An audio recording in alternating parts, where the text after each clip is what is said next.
Alright everyone, thank you very much for tuning in. We have a great match set up for you tonight. Genius Uprising versus Goon Squad Gaming.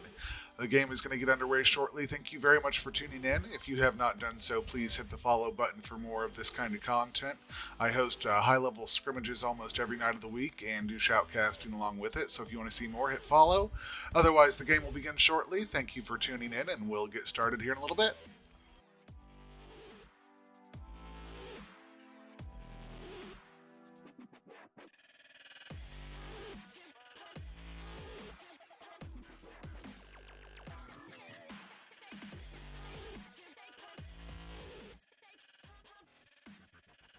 Also, stick around after the series. We'll be doing a post-game interview with Genius Uprising, talking to the members of their team on how they think the series went and discussing a little bit of the plays and the game. So stay tuned if you want to talk and hear to them. I'd love to get your love to take your questions for them. Ask any questions that you may have, and yeah, stick around.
Both teams are now into the pro draft. In about 5 minutes or less, we will start the games. Stay tuned.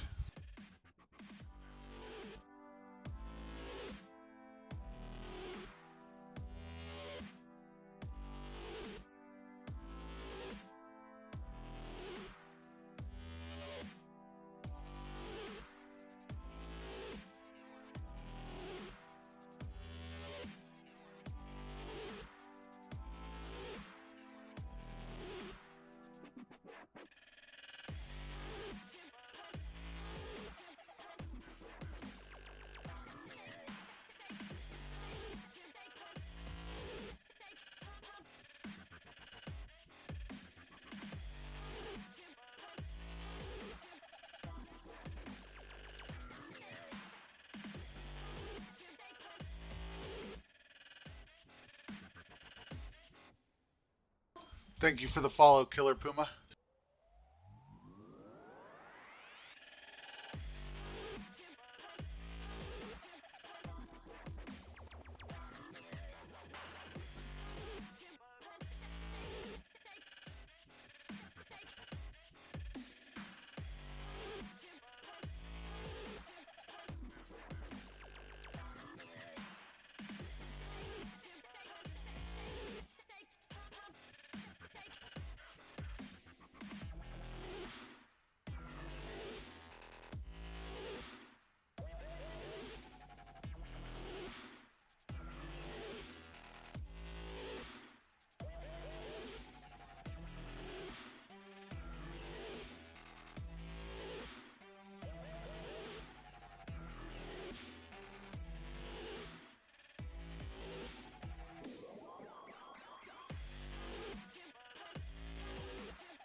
All right, once again, thank you very much for tuning in. I'm Charles Elroy. We're going to be having a 3-game series between Genius Uprising and Goon Squad Gaming. Special thanks to both teams for letting me stream and shoutcast this match. I appreciate both of you guys very much. And the teams have completed their pro draft, so we will get into the client draft here in just a moment. Stay tuned for after the series, as we will be doing an interview with Genius Uprising, talking to their team members about the series, asking some questions, and going over stuff like that. We'd love to have you stay tuned for that. But in the meantime, let's get ready to get into the client draft here with Genius Uprising and Goon Squad Gaming.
Just one more minute. We're having some technical difficulties with one of the players' systems, so just give us another moment. The game will start shortly.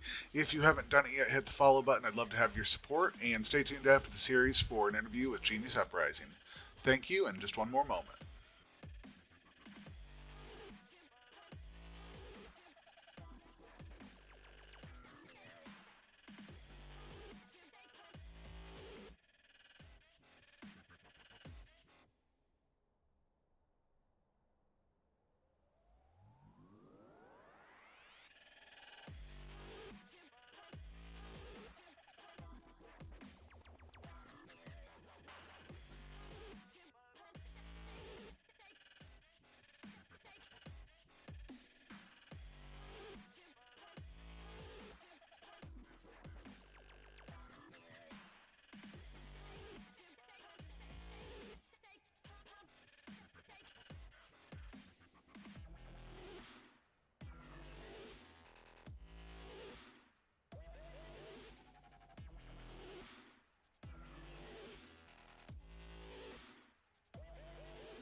Alright, and here we go.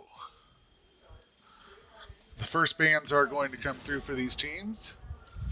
Ivern gets banned a lot against the Genius Uprising. I think that their jungle simp is well known for it, so we're going to not see Ivern taken this game. The next ban will be coming through for Genius Uprising, and it's going to be Evelyn. Both teams respecting the jungle output from each side.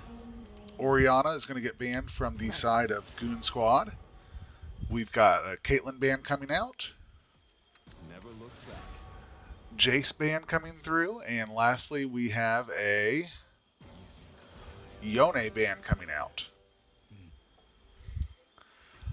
Nothing too crazy in the bans there. We'll get to see these picks going in the order that they will be played in, top to bottom. So we've got an Ornn pick coming out.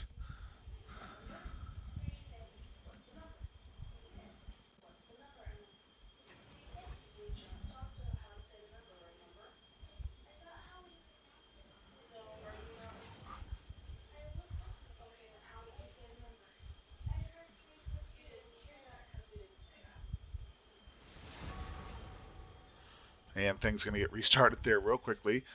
Wukong was a ban in the pick draft, so that was interesting to see him get picked there.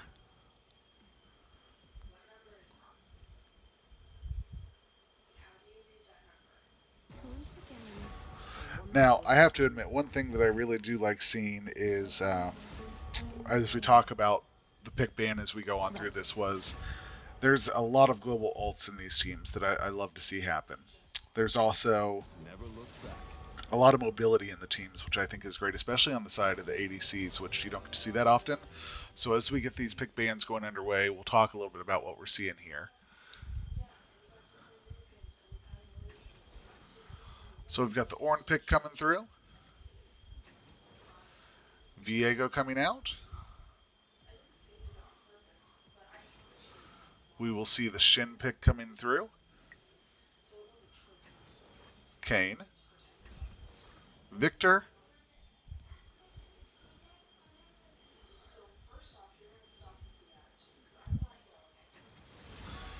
And Twisted Fate. Now, I love the Ornn. The Ornn is a very tanky top laner, but he also, after level 13, gives the team a huge influx of gold every level by being able to upgrade those items and get his laners, his ADC, whoever it may be, get them a higher level item, which is just, that's an unaccounted for gold spike that you aren't able to really match on the other team. So it's great if they're down, it'll help catch them up, and if they're ahead, it's going to help them steamroll. So I love the Ornn pick there. We've got a couple more bans coming through, the Akali, the Taric, followed by the Wukong and the Thresh. So very good pick on the Ornn for the side of Goon Squad. We've got the Ezreal coming through. We've got the Kaisa coming through. Galio is going to get locked in, and then we are going to see Lulu. So this is the matchup that we are going to have. Ornn into Veigo, it would appear. It looks like we might have a Shen jungle, which is not something you get to see that often. Very genuinely, when the draft was going on, I thought the Shen was going to be going top side and we'd get a Veigo jungle. So I'm excited to see the Shen jungle. His global ult paired with the Twisted Fate, I think that's going to give the side of Genius Uprising a lot of map pressure. Shen being able to just ult and provide, the shielding on somebody, as well as have Twisted Fate follow up with his ult. There's going to be a lot they can do in team fights to match that. So combine that with a couple of teleports on the team, and you've got a team now that can really match any team fight and help outnumber a fight once it starts. And there aren't going to be a whole lot of times when they're not able to do that, unless the teleport and the ults are both down, and the other team is just scrapping with them left and right whenever they can. I expect that to be a lot of output from them.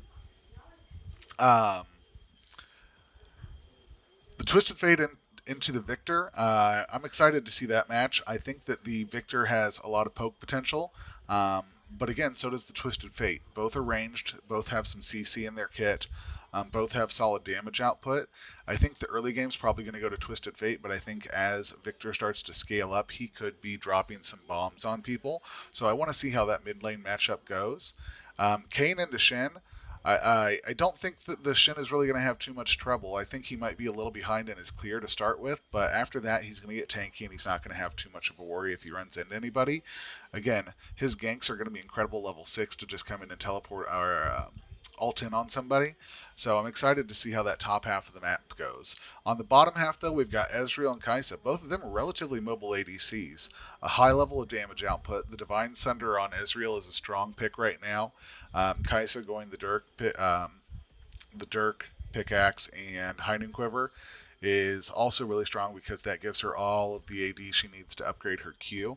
So I'm excited to see how these guys play it out. You've also got a lot of mobility, right? You've got the speed up on Kaisa, you've got the dash on Ezreal or the blink, and it's going to give a lot of mobility to be able to escape some of those CC things, whether it's the Ornn in a team fight, whether it's the taunt from the Galio. There's a lot of there's a lot of mobility on both of them, so having ADCs that are able to move around, have mobility, and really to kind of choose their own fate and positioning in the team fight gives them a lot of autonomy to decide what they want to do, and I'm excited to see how they play that out. Because normally the ADC, if they get picked out of position, they're screwed. There's not a lot they can do there. But if you've got somebody like Ezreal who can just blink over a wall, or somebody like Kaisa who can speed up and run away from somebody, you've got a game now. You've got something where there's a lot more engaged back and forth there. So I'm excited to see that as well. Galio and Lulu.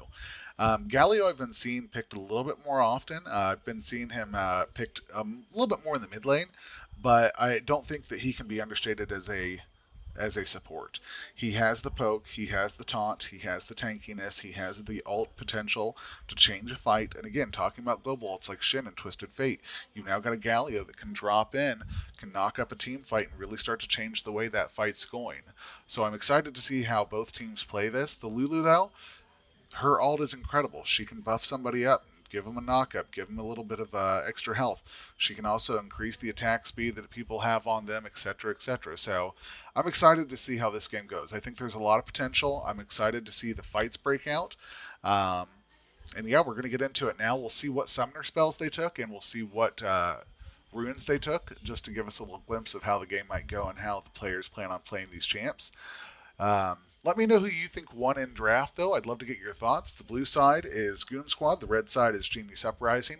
I'd love to get your thoughts on who you think won the draft and who you think's going to win the game. So tell me a little bit in the comments what you think's going on.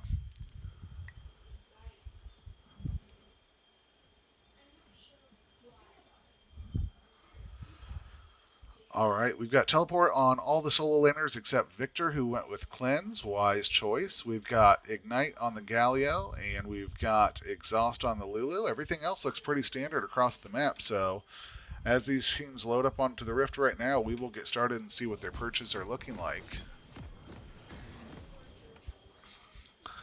Chilling Smite coming out from the Kayn, Challenging Smite coming out from the Shen. It is a Shen jungle for sure now.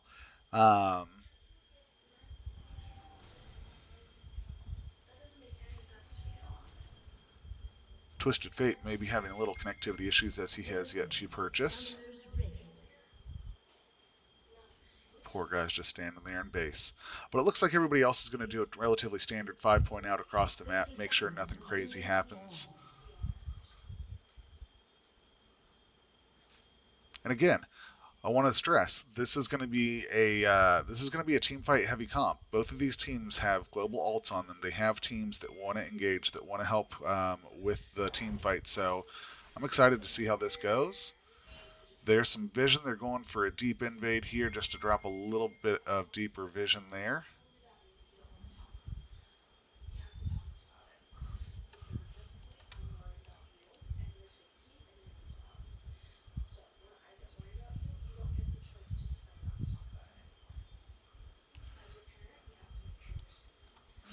And it looks like we're going to have a small game pause as the mid laner for Genius Uprising having some connectivity issues.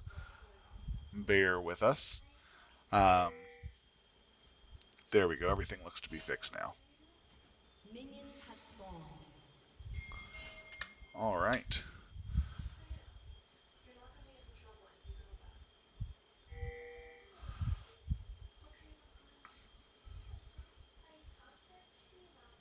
Veigo is playing pretty far up to be leashing the Shen. I wonder if the Shen is just going to be starting solo. He's pinging for assistance, but we've got a Veigo going for very deep vision there. And he will not get any assistance from the Veigo, even though he pinged for it.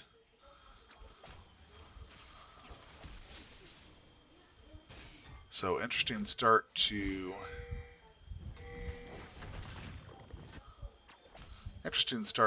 the jungle.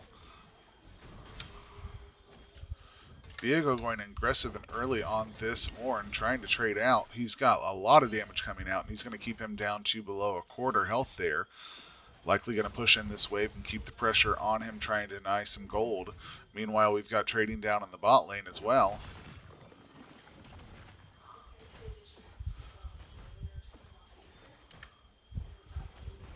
And that Shen a little low on health for a start, but he's going to be doing okay as he gets moving along to his buffs. There's the knockup from Galio. A lot of damage coming on to the Lulu. She has to flash to get away.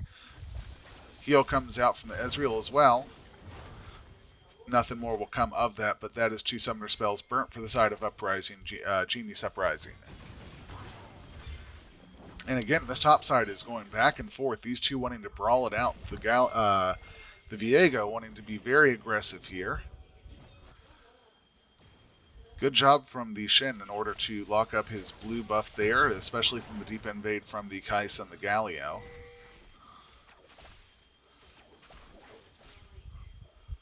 We've got some auto trades going on. Both these mid laners are taking quite low on their health bar as well.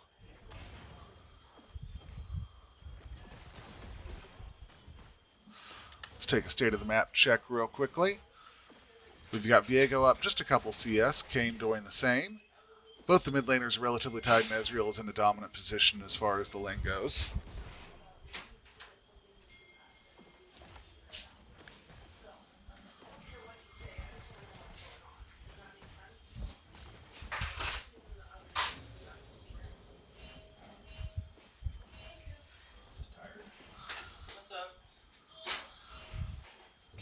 And right now, nothing too much going on across the map.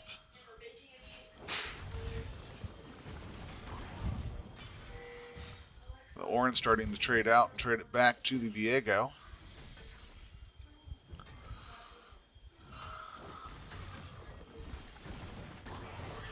And there comes the flames out from Ornn. A lot of damage going out onto the Veigo, and he is going to be in a position where he might not be able to step up as much as he'd like to. Kayn hovering in the area, but so is the Shen.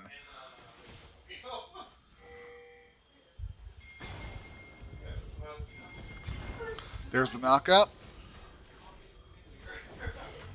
There's the pillar.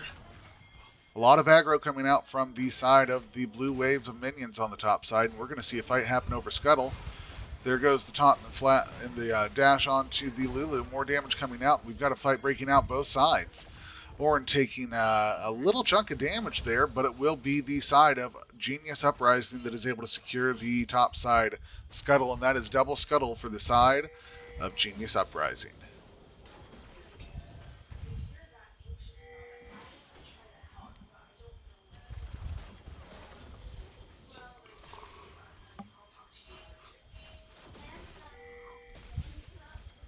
The Veigo finds himself up almost an entire wave now on the Ornn. But Ornn, having gotten a fresh back, is in a position where he's got 2 ruby crystals now. The knockup comes through, the auto comes out. There's another auto onto him. He's going to get away with barely any life. The flash comes out, and the first blood will go over to Ornn. He's able to lock up the kill and secure it with a flash. That will be first blood over to the side of Goon Squad Gaming. Now, Veigo does have teleport up. He's completed his Vampiric Scepter, and looks like he's just going to run it up, not worried about teleport right now. He still finds himself up about 3 CS, and the wave crashed into him still, so not too worried about using his teleport for any kind of prio there.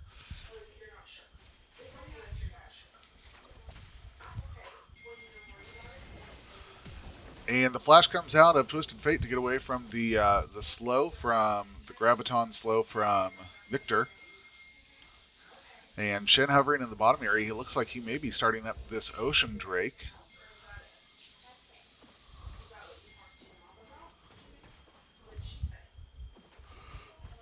And let's take a look over there and see. Yes, they're going to go ahead and start up Ocean Drake right now.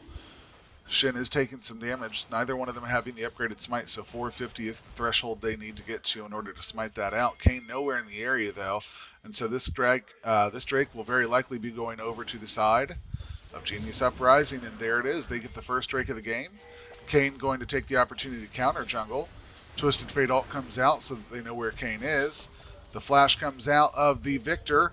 He's getting chased heavily, taking some damage, but he is going to get away with his life. Shen may be trying to come in, but nothing will happen there, and Viktor will survive, having blown his flash and his cleanse to survive. He is sitting on just a little bit of health, but that's all you need to live. Kayn now getting pings out that Shen might be going for him. Teleport coming in from Viktor, Ornn dropping over to help out. We could see a fight brewing in the topside red jungle. Veigo and Shen closing in. We've got a fight breaking out here. Looks like the Lulu is taking a lot of damage again. There's the auto, and Kaisa is able to lock up the kill. Ezreal trying to output some damage onto the Kaisa and to the Galio, but is not able to lock up any of the kills himself. We'll continue to see us knowing that he's in a little bit favorable position in terms of health, but not much that can happen otherwise. The smite comes down, and that will be Kayn locking up the topside scuttle for the side of Goon Squad Gaming. That is a 2-0 swing for the side of Goon Squad Gaming. They find themselves up about 1.5 thousand gold. Nothing outrageous at this point in the game. We're only about 8 minutes in, and it can easily be undone or turned around with a single team fight. But that will be how the game is started.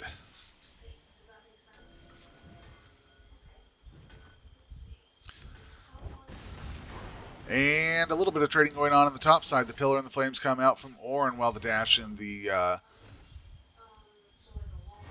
autos come out from Veigo. We've got a little bit of a standstill across the map. Most lanes just deciding to kind of farm it out at this point. We've had a couple little trades, but nothing too crazy. I'm assuming that once we start seeing level 6s come on from our folks like Shen, from Lulu, and from Galio, we are going to see a lot more trading throughout the map as they start to enter the fray.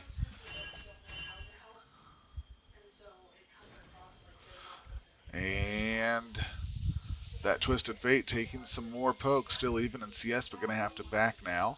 Galio making a roam up to the mid lane.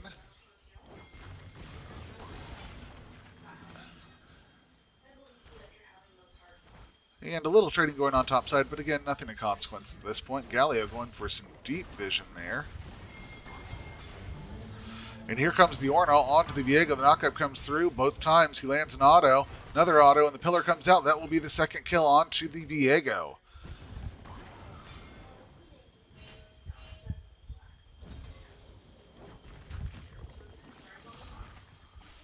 That will be the Ornn going up 2 kills to 0 on the top side of the map, putting Goon Squad Gaming at a 3-0 scoreline. 2 turret plates have gone over to the side of Ornn. He is becoming quite the tanky boy at this point and getting lots of gold for it.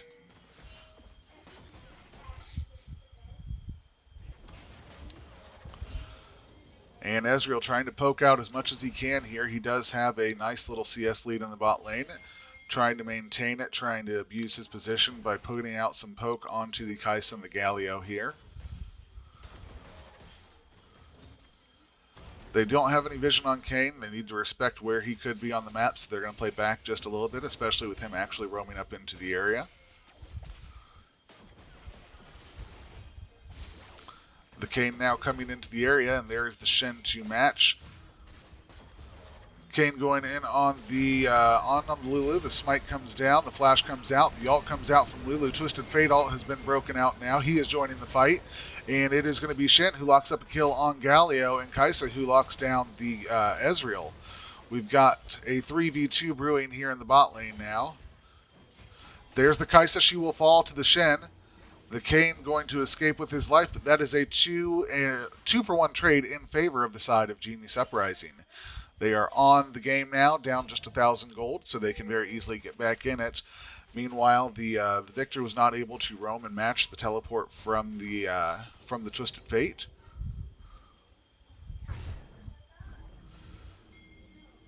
This Kayn does have the Rift Herald, though, so we'll have to see where that drops out and what they do to where they decide to put that. Here comes the Galio mid with the Viktor. The Twisted Fate is able to flash away there, but he already used his teleport and will take a little bit of damage. He's going to have to hang back a little bit to just try and catch up some of this golden CS as Galio will help Viktor crash this wave in. With Drake up, this is a Cloud Drake. They are going to, the blue team, Goon Squad Gaming, is going to find themselves in a position where they're able to get a little bit more prio on the area. However, they may not be able to get it as very good play there from Lulu, flashing away from the knockup coming from the Galio. We find 4 members from each team bot side hanging out as the Ornn is trying to just abuse his dominant position, get the Krugs proxy a little bit, and just put Veigo in a very unfavorable position. The blue team now starting up the Drake. The ult comes out from Ezreal, will crash through, nothing will come of it, and Kayn secures the Cloud Drake. That will be 1-1 for the Drakes as far as the map goes, and we're going to see an Infernal Soul spawning that these two teams will be fighting over. We won't see an Infernal Soul at least for another 15 minutes or so it'll be closer to 30 minutes before we see anything of the sort. Veigo taking a turret shot, didn't need to, but why not? And there's a couple more coming out, not letting the wave crash in.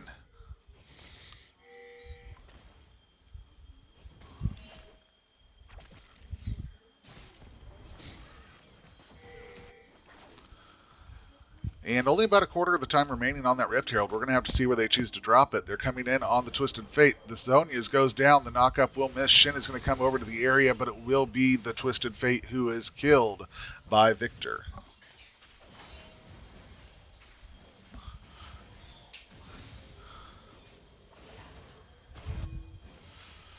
And ping's coming down that they intend to drop it here. We've got a wave crashing in now. There goes the Herald. Shen trying to get in there. The stun coming down. The ult comes down from the Viktor. The E comes out. A lot of damage coming through, and he will fall to the Viktor. That will be another kill in favor of Goon Squad Gaming. The Rift Herald does drop, getting them some additional gold. The turret plane will fall soon, and so that is a couple more turrets going in their pocket. The gold lead continues to climb. Twisted Fate using his ult, gets the stun onto the Viktor. Cleanse coming through. A lot of damage coming out onto them. The Ezreal ult comes through, and now the Galio ult's going to come in. Will lock down. Twisted Fate will not be able to secure the kill onto the Viktor as the Galio ult keeps him alive and makes the Twisted Fate back off. We've got quite a bit of trading going on here on the top side. Ornn not afraid to take some of those turret shots. Shen ulting in onto the Lulu. We've got a 3v3 fight here. Lulu will fall. We've got the Kayn going in on the Ezreal now. His ult about ready to proc. A lot of damage coming on to the Kayn. The Shen is able to lock up the kill. Kaisa diving in, and Kaisa will get the kill onto Shen, and now she will lock up the kill onto Ezreal. That is a 3-for-1 trade out in the bottom fight, and it will be a swing of gold going in favor of Goon Squad Gaming. They are now up 4,000 gold at just 15 minutes into the game.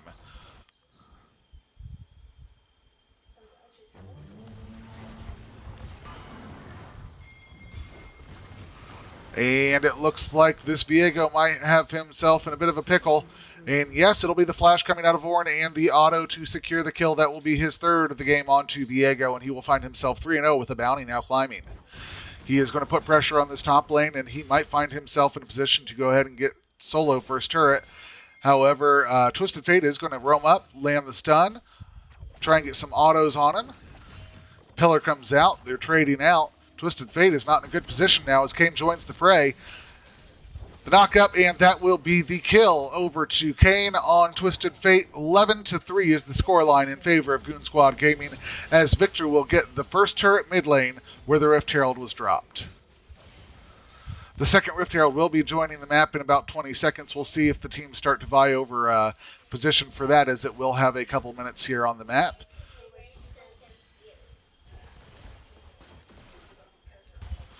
And we've got quite the interesting game right now. Shen doing a lot of work on the map, trying to put pressure where he can. The only one with kills on the side of Genius Uprising. Goon Squad Gaming, in the meanwhile, getting kill after kill, finding themselves in the right place at the right time. There's got to be a way for the side of Genius Uprising to slow this game down and pace it out. I think their win condition is team fights. They've got more global ults between the Shen and the Twisted Fate. They need to start pairing those two together and outnumbering the fights 4-3 or 4-2 if they can. They need to try and get some skirmishes or picks and rotations, whether it's over to the Rift Herald or over to the Drake. They need to look for those one-offs and try and make things happen. Otherwise, they are going to continually get poked out and killed.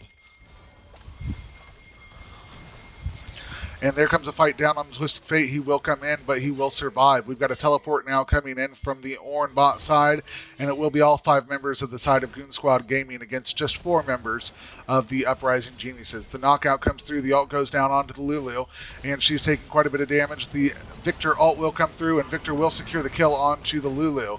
Twisted Fate will fall, Ezreal will fall, and the Galio ult's going to come down, knock them up, and help them make sure that they are able to lock up those 3 kills. That is 3-0 in favor of Goon Squad Gaming. They are now up almost 7,000 points, and they will secure their 2nd turret of the game. Veigo, in the meanwhile, is up on the top side, putting a lot of pressure on the blue side turret, but he will not get it here as he has to back out. And it looks like the side of Goon Squad Gaming is just going to put pressure on the 2nd turret here and try and get themselves a lot of pressure in the bot side lane. Veigo does manage to trade out that top side turret, however, they will end up losing 2 turrets in favor of the 1. Blue team also now starting up this Infernal Drake. It will be their 2nd soul of the game. And it will complete the soul. It will be their 2nd Drake of the game, Infernal Drake. It will be their 2nd Drake of the game. They now find themselves in position to be at 27 minutes and get soul point if they can continue the pressure as far as the Drakes go. So this game has started to escalate quite a bit and started to pick up speed as now the Goon Squad Gaming team is now in a position where the top half of the map and Kaisa all have 300 or 400 gold bounties on them. They have only traded over 3 kills in favor of their 14. They've got both Drakes and they have the pressure in terms of the turrets.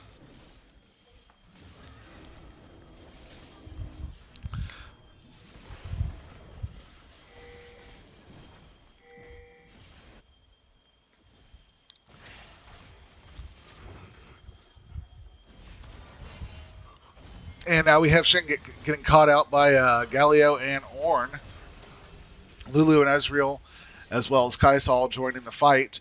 Teleport coming over from Twisted Fate to help out the Veigo. However, the Galio ult will come down, and that's a lot of damage on the Galio. He's going to fall over to the side of Twisted Fate, and it will be the Viktor who falls as well. We've now got a 3v2. However, Kaisa is going to lock up the kill on the Galio.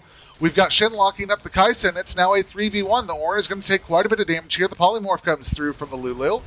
Kayn in the area trying to secure a kill, but it's going to be a lot of damage output onto the Kayn. He will fall, and that is going to be the Ornn who also falls. All the gold in the world just got sent over to the side of Genius Uprising. That will be a 5-for-1 trade in their favor. They now find themselves only down 4,000 gold at 20 minutes in the game.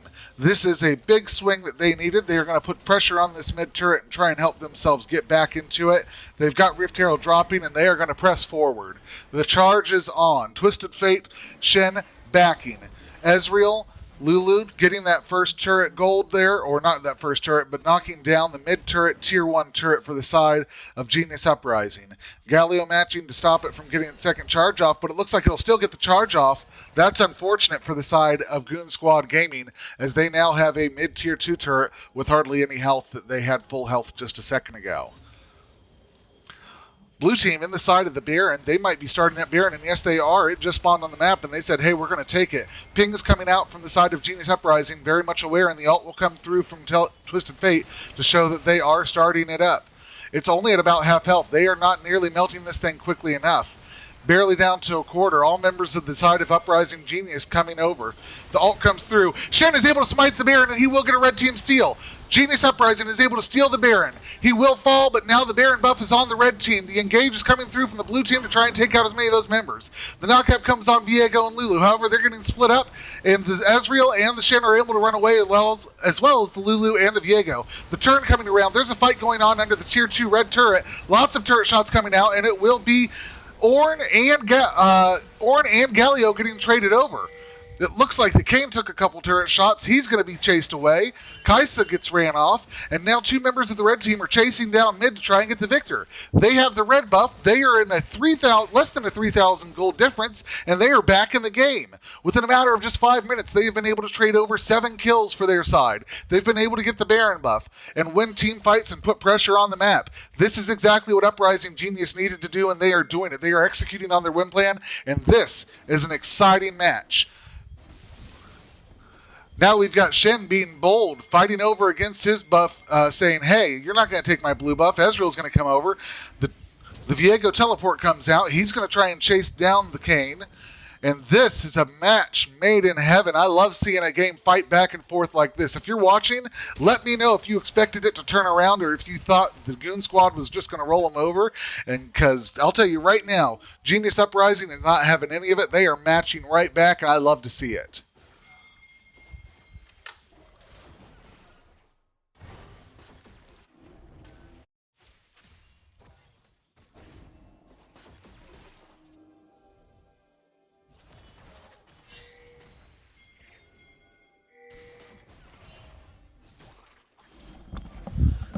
And it looks like we have another fight breaking out on the bot side. The Ornn ult comes out, as it will be the...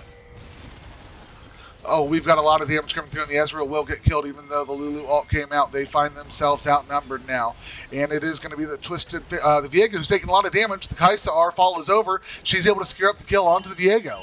We've got a 3v2 on the map. Blue pressure coming, and they are going to decide to rotate over to the Drake and lock down their third Drake of the game, giving them Infernal Soul Point.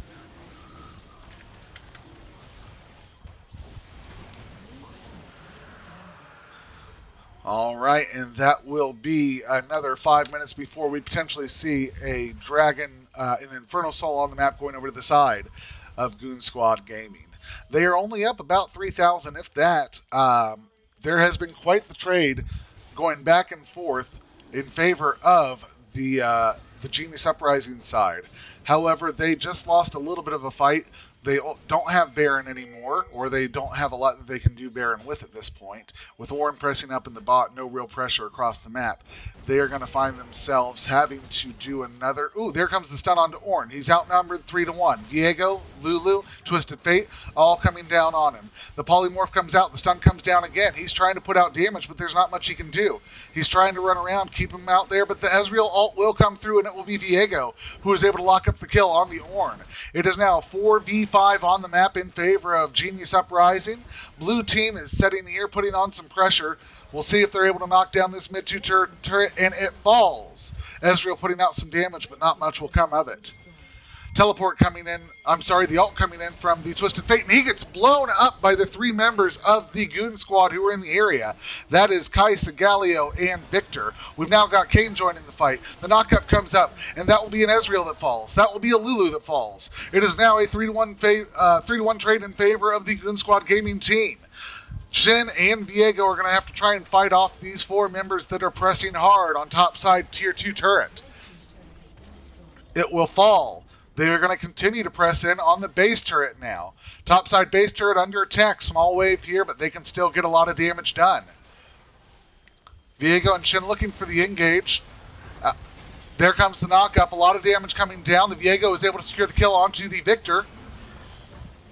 That will be a Viktor kill getting over on the Kaisa. Now Kaisa is going to follow up, or rather Viktor is going to follow up onto the Galio and to the Ornn. The Galio now, or rather the Viktor as Galio, is going to go ahead and hunt down the Ornn. You've got a 2v1 here, and he's taking a lot of damage, melting very quickly, and that will be Ornn falling. It is now a 4-for-0 trade in favor of the Genius Uprising team. They're still down about just 4,000 gold, but they are trading back. Every time they lose a team fight, they come back and win one, and that's what they've got to do. With the death timers around 30 seconds, Ornn will not find himself back on the map for a little bit. Kayn is hovering in the side area. We'll see if he tries to get a pick here or if he's going to respect where the team's at and back off.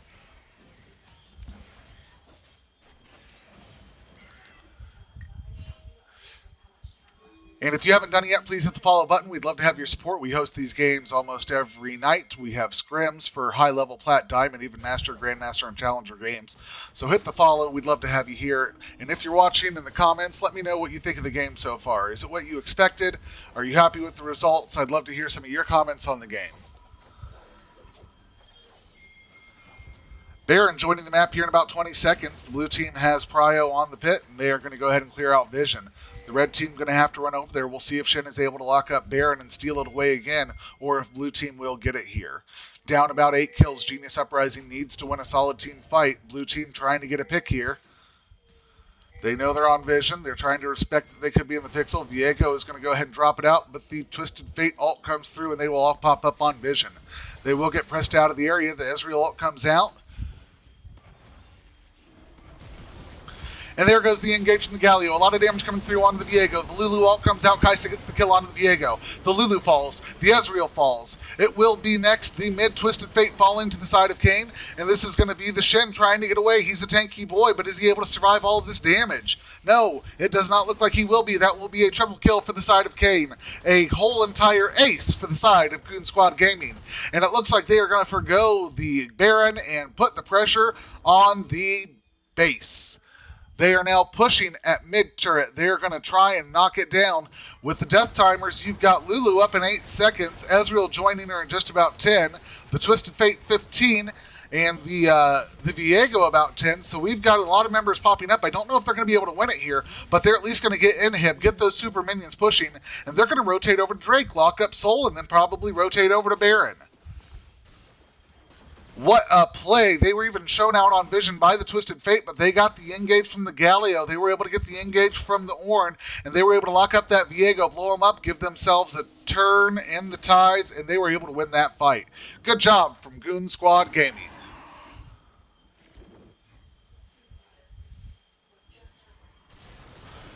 And this Infernal Drake is going to fall. It will be the Infernal Soul going over the side of Goon Squad Gaming. The red team now finds themselves in a position where they have got to find a way to answer back. They stop a couple backs. The Galio ult coming out. He will land down into the Dragon Pit, but the Viktor is going to take quite a bit of damage. The Kayn is now going in. The Lulu ult comes out, and Viktor is able to lock up the kill. That's a huge shutdown on him. 4v5 on the map. The Kayn is now roaming around as Veigo, and it looks like the Galio is going to try and sacrifice himself, and he will fall to the Veigo. That's a double kill for him. And it looks like Shen's able to lock up the kill on the Veigo. I'm sorry, rather. This is now 4 kills over to the side of Genius Uprising. They are about ready to trade over the kill onto the Ornn. The chase is on. The speed up comes out. He's taking a lot of damage. Everybody's chasing him as he tries to take him on a merry little chase, but he will fall to the Veigo. That is an ace in return to the side of Genius Uprising. They now find themselves on the map for at least 10 seconds solo, and they have a chance to go on to the Baron and get it here and put themselves in a very favorable position to answer back in this game. This game has been back and forth. If we want to get a quick check into the gold, it's still only 4,000 gold separating them, as it has been for the last 10 minutes. We've got a hell of a back and forth match, and this is what you love to see in a game of League of Legends.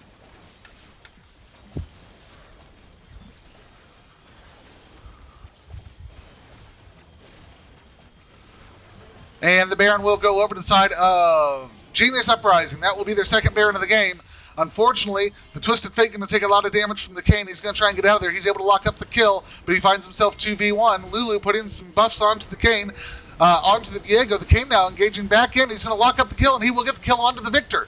The Viktor now, as Veigo, is going to chase down the Galio, chase down the Kaisa. Ornn ult misses. A lot of damage coming out onto the Kaisa. She will fall over to the side of Ezreal, and this is a hell of a terrain. There goes the Ornn. He's going to get blown up by this 4-member team here in the area, and he will fall. The Veigo is going to chase down the Galio. He's going to try and lock up the kill. It is the only member of the Goon Squad Gaming team that is left. Every one of those autos chunking him down. The flash comes out, and he will secure the kill. That is their second ace. They have the Baron. They are back in the game, and they are going to be charging down the mid lane to try and put that pressure on. I am loving this game. It is now less than 100 gold difference between Goon Squad Gaming and Genius Uprising. Thank you very much if you're just now tuning in. We are having a hell of a game. A back and forth match between the side of blue, Goon Squad Gaming, and red, Genius Uprising. Goon Squad Gaming had quite the lead early on, but the side of Genius Uprising has been managing to come back into the fight. They have managed to get some kills, get some aces, steal the Barons, and they are finding themselves in a position where they could be answering the game back.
And we've got a fight breaking out here left and right. Shy City, thank you very much for tuning in. The Hoes, where are they at? You tell me when you find them. In the meantime, we've got a hell of a game going on. The red team is now starting to trade out heavily. Ties are killed, and the gold favor is in their side. They are going to go ahead and put some pressure on this mid-base turret and try and get inhib here. The red team, meanwhile, down one inhib on the top side, but they find themselves... We won't ask Twisted Fate what that was about. He takes a couple extra turret shots, uses ult, but no big deal there. They will get the inhib traded back into the side of mid.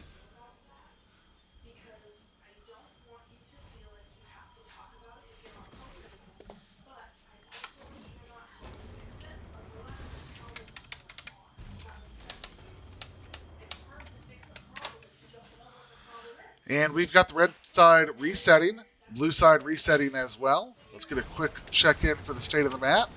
And we've got the Elder Drake joining the map at about 45 seconds. Both teams going to be jockeying for position in that area. Super Minions being escorted up into the top wave by the Viktor. Super Minions being escorted to the mid wave by the Veigo. So both teams find themselves with some sort of prio here. We'll have to see how they play it out. That Ezreal ult doing a hell of a lot of damage and knocking down the Kaisa at almost half health there. This is going to be a heck of a game as we start seeing these teams outputting some damage. Both teams hovering around where the Elder Drake is at.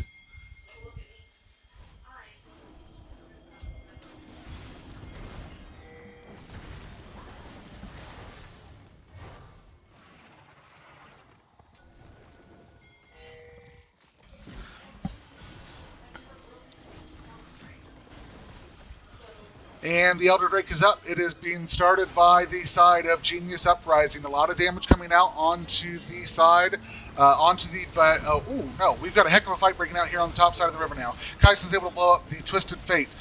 Ornn engaging now. The Galio ult going to come out. We've got a polymorph going down onto the Kayn, and Ezreal is able to lock up the kill there. It could be anybody's fight, but Kayn's not on the map. It will be the side of Genius Uprising that's able to secure the Elder Drake. They are now in a position to start melting down the side of Goon Squad Gaming, and that is a 2-for-5 trade ace in favor of the Genius Uprising team. They are going to put pressure on the mid with the super minions there. We find that Shen is going to try and clean up the mess at their own base, and they could possibly find themselves in a winning position. Ezreal putting out some damage onto the turrets. Veigo coming to join him. It's going to be another 15 seconds before Galio's up, and it will look like the side of Genius Uprising is able to lock down this win. And that will be Genius Uprising getting the first win in the series. Now, if you want to see more like that, stay tuned. We've got 2 more games and an interview with Genius Uprising afterwards. Don't go anywhere.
All right, and thank you very much for tuning back in. As the teams complete the pro draft, we will be getting into the client draft here shortly.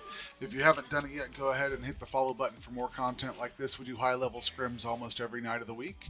And stay tuned afterwards. We're going to be doing an interview with Genius Uprising to hear their thoughts on how they think the series went and some of the plays. If you missed last game, it was a hell of a game back and forth between the two teams, but Genius Uprising was able to lock down the win. And we will get started now into the client draft. The first ban coming out is going to be Evelynn. She was banned last game, so that must be a lot of respect to the side of Witch Slave who plays Evelynn. And the same thing with Ivern. Nobody wants to deal with him. Jungle Senp is getting constantly banned out on the side of Ivern, so we will not be able to see him this game either. Right. This is the Caitlyn, banned from the side of Genius Uprising. Orianna will be banned from the side of Goon Squad Gaming.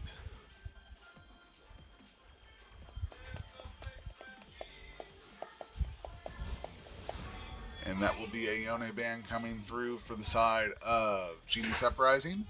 And Goon Squad Gaming's final ban will be a Veigo. We did see Veigo last game. He was very threatening in the late game when he was able to steal everybody's soul, so it is no surprise that we will not see him. Now we have the picks coming through. This will be Akali.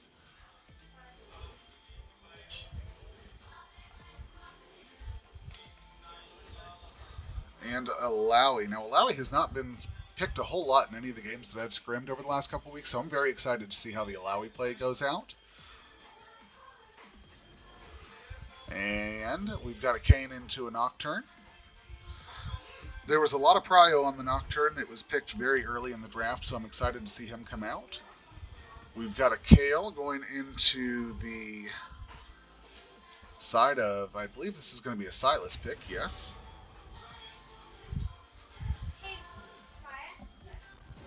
Two more bans coming out. We'll have Rakan banned away from the side of Goon Squad Gaming. Genius Uprising is going to go ahead and take this opportunity to ban out the Ornn. Now, Ornn has played last game as well. He had a lot of impact in the team fights with his CC between the knock-up, the pillar, and the dash in, so it's no surprise that we will see him removed as well. We are going to see the Lucian taken out of the game, and the last ban for the series is going to be LeBlanc. And here come the bot lane picks. This is an Ezreal pick going into a Xayah. The support we will see with the Xayah is going to be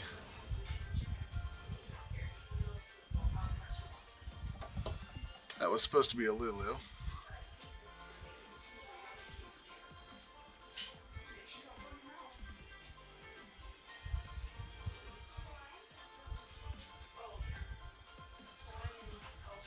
And it looks like we're going to have a reset here real quickly as there was a mispick in the game, and we are going to see these guys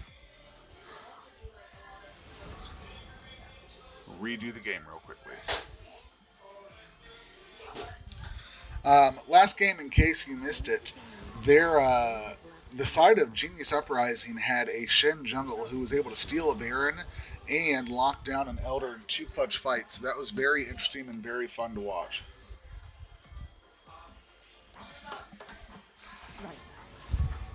Also, the Ezreal, with his Divine Sunder, as soon as he got some items completed, he started doing a hell of a lot of damage. The early wins were going to the side of Goon Squad Gaming, but unfortunately they lost Baron twice and then Elder Dragon, which afterwards the side of Genius Uprising was able to just lock everything down.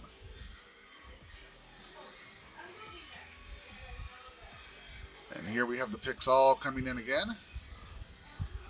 Now, if we're looking at the matchup, Akali into Illoai, I expect Illoai to win that pretty steadily. Akali comes online a little bit later. She scales much later in the game, especially after some of the recent buffs and nerfs coming through.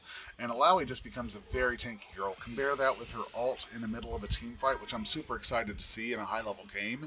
And you have one woman that does not want to be killed there. So I'm excited to see how this plays out, but my first thought is going to be that the Illoai will be in a little bit more of a dominant position there. Akali, strong though. She's going to get onto the back line and she's going to put a lot of them at risk. You've got an Ezreal, you've got a Sylas, you're going to have a Kayn that are all able to get blown up by that Akali if she can get onto the back line, which is not what you want to happen. The Nocturne into the Kayn. Nocturne is super strong. Nocturne's gank potential is unrivaled. He can just pop out and run into anybody he wants to. There's the Lulu pick, and then the support coming through is going to be Leona there. So this is the team that we will be able to see fight in the second series of the game. We have about 3 minutes to wait before the game starts up for... so we are going to see the... So we are going to see the Kayle going topside into the Illoai, and the Akali going into the Sylas. Well, that changes everything, doesn't it? I think the Akali into the Sylas, I like that matchup. I do think that the Sylas is able to win out trades with his Abductive Scond and his Kingmaker.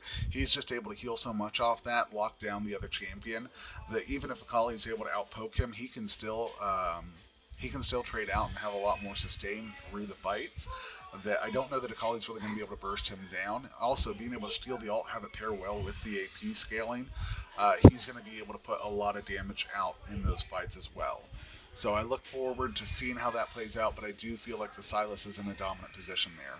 With Kayle going into the top lane into the Illoai, I feel like the early game is going to go to Illoai, but I think that once Kayle hits her level 6, hits her level 11 and level 16 spike, there is going to be points where she just becomes more and more powerful.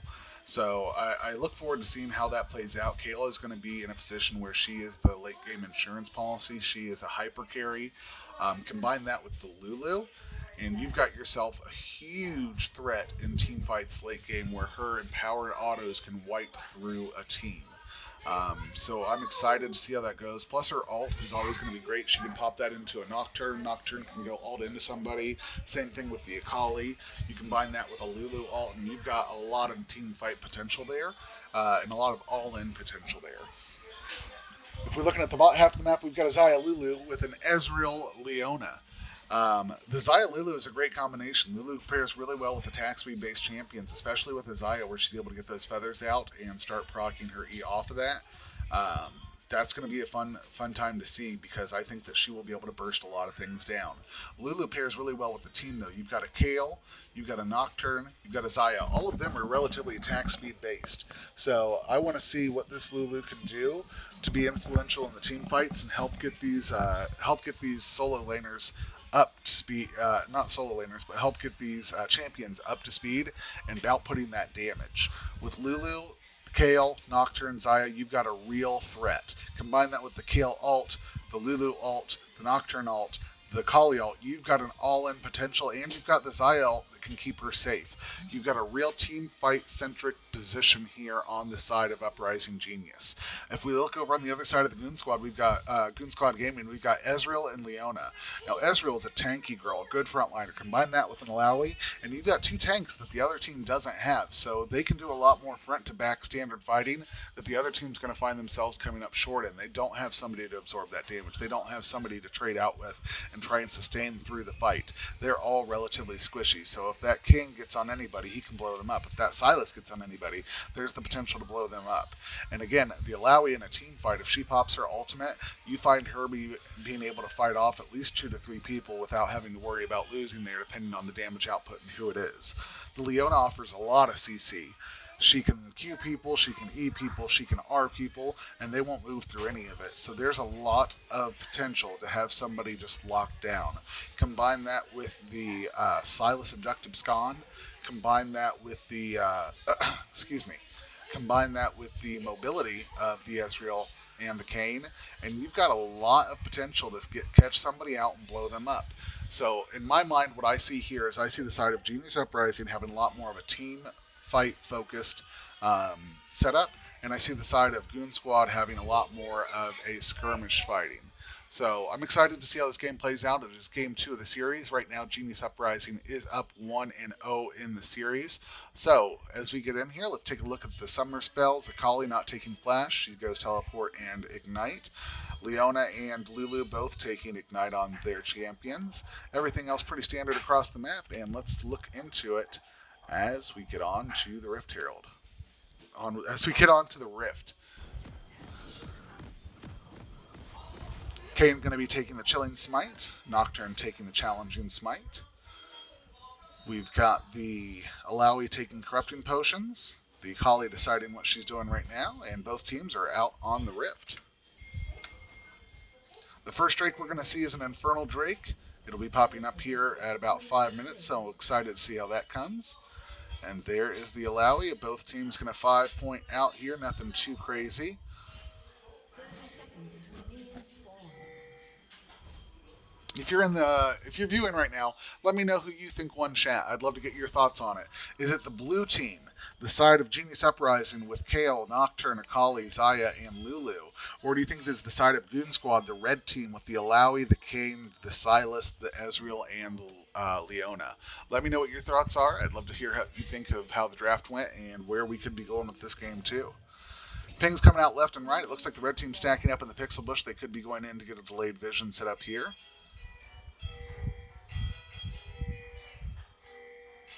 There are now 3 members stacked up in the pixel brush, and Leona gets popped out on vision there. Pings coming out from the blue team. They're very aware of what's going on. Nocturne going to be starting on the top side, thankfully, so nobody will get picked out here, and it will be the red buff going over to the side of Goon Squad Gaming.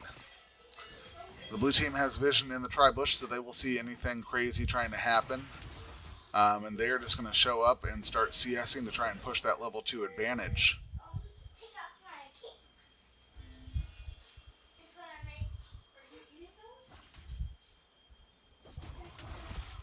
And there's the trade going on to the Akali. Remember, this Sylas is able to trade out well between his Kingslayer and his Abductive Scon. It looks like he went E level 1, so he's going to be trying to lock down that Akali, put some damage out, have her trade aggro, and have that wave do a lot of damage for these early games. And here's the Kayle. Right now, barely stronger than a minion. She doesn't come online until level 6 when she becomes an actual ranged minion. A ranged champion. But in the meantime, she's just going to try and farm it out and get what experience she can. We do see that she is up about 2 CS right now. The Kayle up a little bit as he clears out the entire bot side of the map for the from the Nocturne. The Nocturne doing a great job of counter jungling, matching the top side of the map. And we've got the Illoai getting the level 3 first. Hasn't used any of her corrupting potions, so she's just attaining through right now.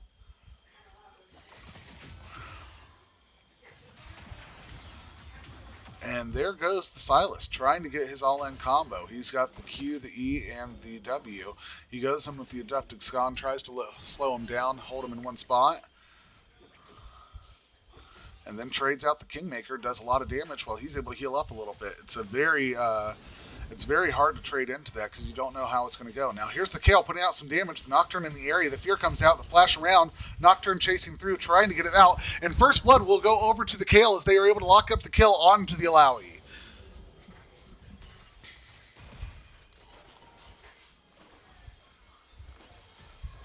And she will only come back with a longsword and a control ward. There's not much that she's able to come back with. This Akali taking quite a bit of damage onto the from the Sylas, I mean. There goes the Leona engage onto the Lulu. Some damage coming out. The flash comes out of the Leona. She gets ignited. There goes the Ignite onto the Sylas. The Fear comes down. The dash comes in. The Fear lands. And it is going to be a lot of damage. The Nocturne's able to lock up the kill onto the Sylas. And that will be 2 kills in favor of Genius Uprising against Goon Squad Gaming.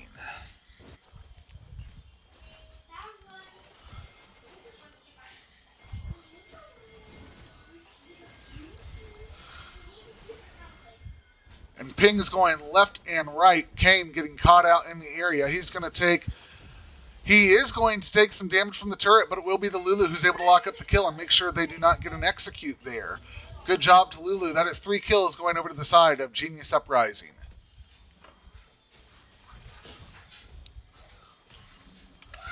We now have the Nocturne coming bot side. He is making things happen. He lands the Q. The dash comes out of the Ezreal. He's able to get away. And it will be nothing coming of it besides just an ability dropped. But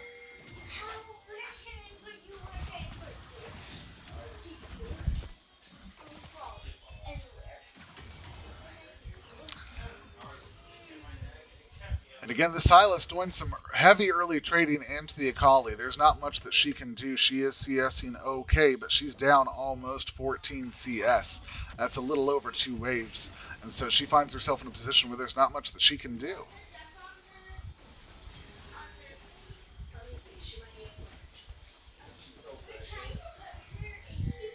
And we have the Kayle 1 level away from becoming a real champion and hitting level 6 and becoming a real boy.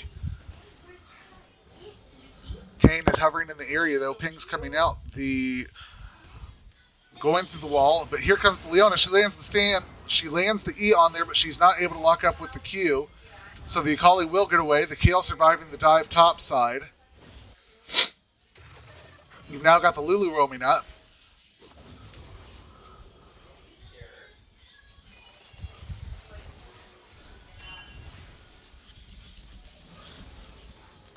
And there's Kayle hitting level 6. She is going to start to become a threat at this point. Taking a look at the state of the map, Illoai is up about 10 CS. The Kayn is up almost 15. The Sylas is up almost 10. And the Ezreal and the Xayah are all relatively equal, all things considered. The gold difference at this point is in favor of the side of Genius Uprising, but not as much as you'd think for 3 kills considering the way the CS is going in favor of Goon Squad Gaming. Here is the Nocturne trying to counter CS the Kayn.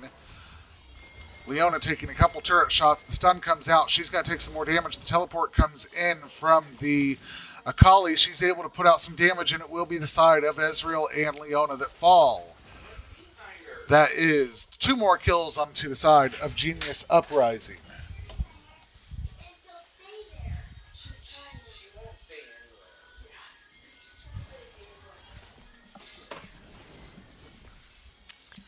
We've now got an almost 2,000 gold difference in favor of the side of Genius Uprising at this point in the game. There's the PTA proc on the Illoai. The Kayle continuing to put out damage.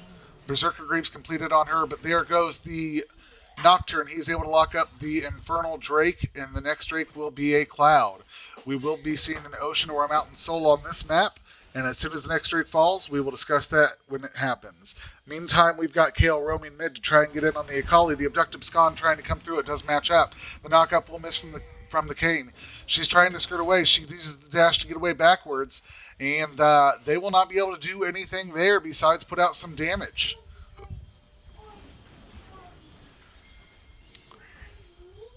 The Kayle doing a great job here of trying to catch up in CS now that she's become a ranged champion. She's going to end up taking the lead here if she's able to catch most of this wave. And the PTA doing a great job of keeping that... Nocturne finding himself out of position here. He's getting caught out. The fear comes down onto the Kayn. The Kayn is able to ult and get out of it. A lot of damage coming through. The Ezreal ult comes out, and it will be Lulu who locks up the kill on the Kayn. It is now a 4v3. Here is the kill. Oh, the Ignite does come down onto the Sylas, but he is going to survive. The fear went down, but it wasn't able to lock down. The Leona and the Ezreal trying to poke out as they run away, knowing that they are outnumbered here.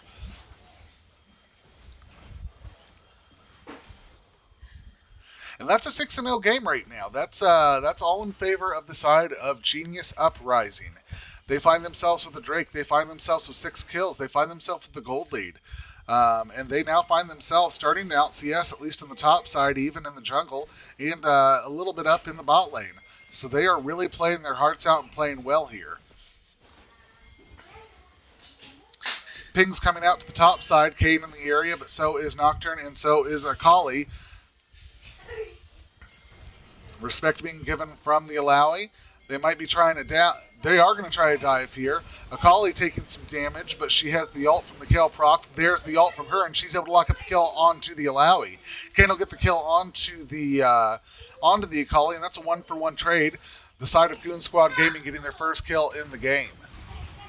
The Abductive Scon comes through onto the Nocturne. He's able to use his shield. He is not going to get out of there, and it will be a lot of damage coming onto the Kayle. She has to flash to get away. She'll go ahead and back here, but that is another trade over onto the side of Nocturne. So that ends up being a 1-for-2 trade. The Kayn ult comes down, and he's able to get out of it scot-free. So that's 3 kills traded over from the side of Goon Squad Gaming, and they now find themselves in a little bit more competitive position across the map.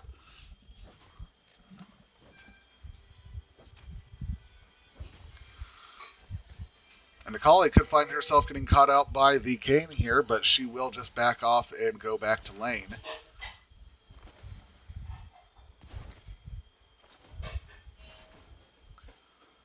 Kayle, meanwhile, working on her Nashor's Tooth. Already has her Berserker's Greave going very clearly for that attack speed-based composition. She's also got the PTA, so she is looking to just chunk out the Illoai when they get into fights, and it's been working so far. It's been the difference of the ganks coming in to help lock down those kills.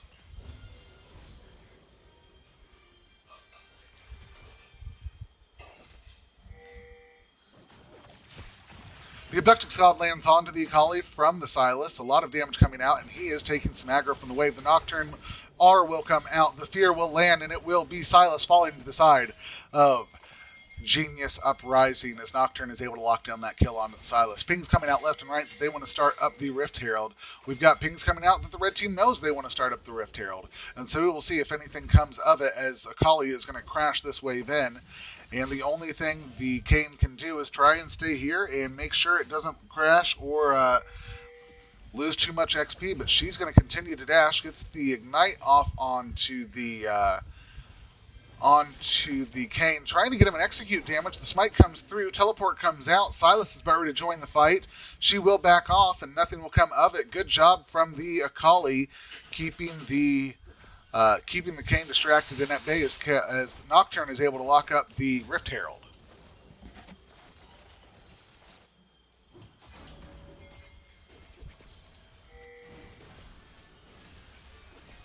And the Kayle, again, now dominant in the lane, up almost 13 CS. Again, that's about 2 waves. So she finds herself in a very favorable position, probably going to be able to get her Nashor's Tooth on the back soon. Lots of pings coming out on the bot side as the Cloud Drake is spawning. We see a teleport coming in from the Illoai as Kayle rushes down. They will be slightly outnumbered here in favor of the Goon Squad Gaming. The ult comes out from Lulu, knocking up the Leona that was stolen by the Sylas. Lulu is going to take a lot of damage and gets blown up by the Ezreal. It's now a 4v5. Blue team is all here now, but there comes the dash in. She tries to get onto the Ezreal. He has to dash away. A lot of damage coming out onto the side of Illoai. The Abducted Scon lands onto the Xayah. And there goes the Kayn. He will fall. There goes the Leona. She will fall. Akali is able to get a double kill here. That is a scoreline of 10-4. There is the dash. She might take it in. She will not. They definitely have the favorable position here. Nocturne going to drop down the Rift Herald to distract and give themselves the priority they need to take up this second Drake here. It lands. It gets some gold in Nocturne's pocket. Akali doing a great job of stepping out of the way of that Ezreal ult. And so they're going to choose to go ahead and just put pressure on the bot side of the turret. They've got Ezreal, they've got Illoai joining in on the fight now. Xayah finds herself in a position where she could get caught out here. The shield coming through for Lulu. The pick misses for the Illoai. You've now got the Leona joining in. Her E misses. All these skill shots missing left and right. The Nocturne now dropping the Fear onto the Illoai, changing over to the Leona. That's 2 kills going over to the side of Genius Uprising again. They could be trying a turret drive here, and then it's the Sylas who's able to turn it around and get the kill onto the Akali.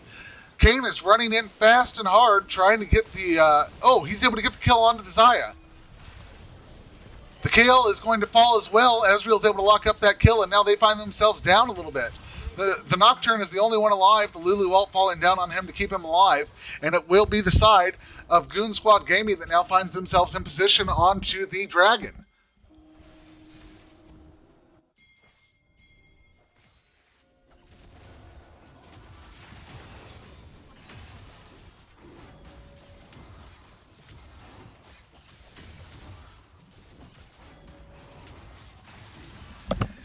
And the side of Goon Squad Gaming is able to lock down the Drake, and that will be a Cloud Drake going over to them.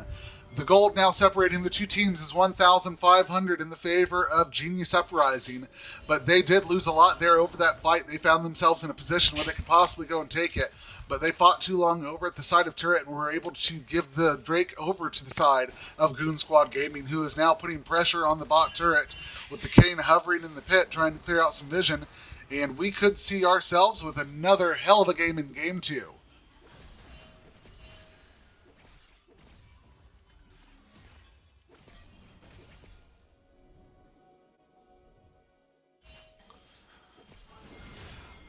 And there goes the Illoai with the engage on the Kayle. The Leona roaming up to try and lock it down.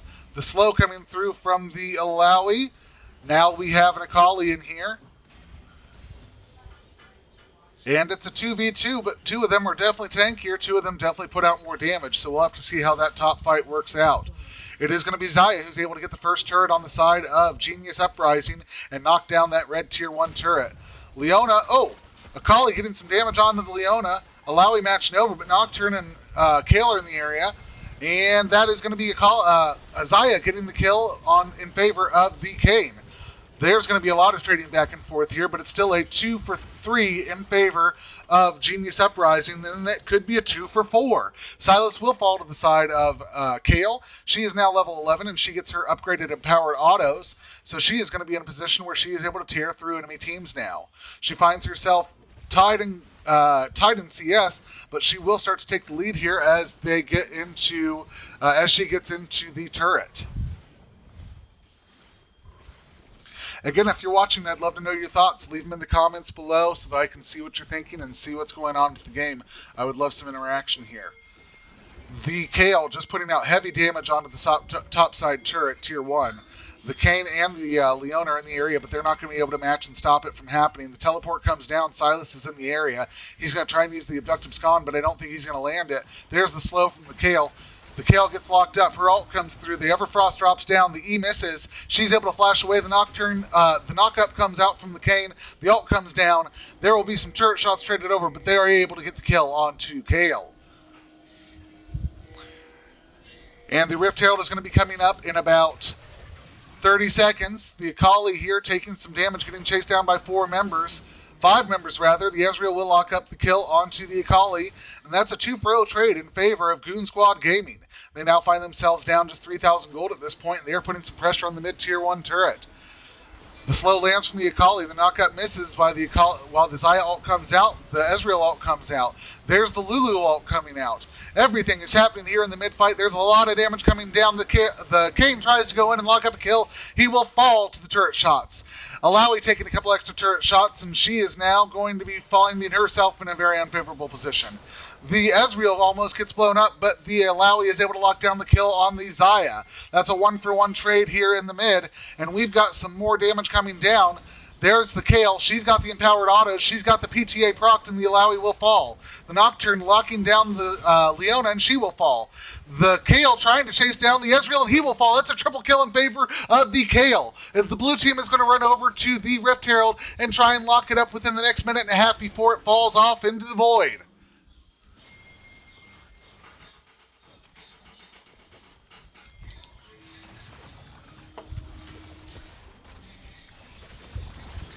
And the Akali will get caught out in between the two turrets on the red side mid. The Everfrost will land and she will get blown up. It is going to be the Rift Herald falling over to the side of Genius Uprising, and Nocturne's able to secure it. Sylas and Kayn chasing them down. Kayn is able to get the kill onto the Xayah, but Nocturne returns the favor. It's now 3v1, and the Sylas is going to have to run. The Kayle is doing everything she can. The Q comes through out of the Nocturne, and nothing will happen from it. The ult comes down. The backs are stopped. Or at least one of the backs are stopped.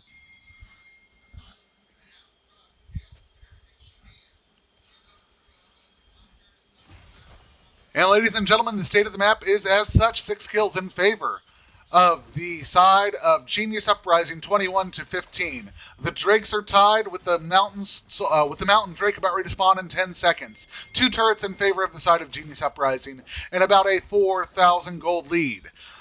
anything can happen at this point. We saw that this side of Genius Uprising was down more at this point in the game, last game, and was still able to win. So it's still anybody's game. If you're watching right now in the comments, let me know how you think the game's going. I'd love to hear it. Let's get ready to watch this fight break out at Drake. The side of Genius Uprising getting ready to come in. Goon Squad Gaming starting up the Drake. The knockup lands from the Kayn. The slow lands from the Illoai. There's not much they can do. The Drake is at about half health. The blue team says, screw it, we'll take your turret instead and get all the pressure we need there. This is the Herald going down now. Oh, the Ezreal ult comes out. He's able to lock up 2 kills on the Xayah and the Lulu. It's now a 5v3. The flash comes down onto the Akali. The Kayle ult comes down from the Sylas that he stole, and that will go on to the Kayn. A lot of damage coming down. Kayn's able to lock up the kill onto the Akali. The Kayle will fall to the side of Goon Squad Gaming to the Leona, and it is now just Nocturne in the area. The red team, Goon Squad Gaming, working on the Baron. Halfway down. They might lose Sylas here to the Baron. He's going to run away. The Nocturne isn't going to try and steal this one. It's going to just be Baron going over to the side of Goon Squad Gaming. And they now find themselves down just 2,000 when they were down 4,000 not more than 2 minutes ago. They are answering the call to stay alive in this game and finding their win condition. Goon Squad Gaming is doing what they must. They've got 2 Drakes now. They've got the Baron. They have no turret pressure, though. They've got to find a way to start getting pressure on the map, or it's not going to matter what they're doing with this.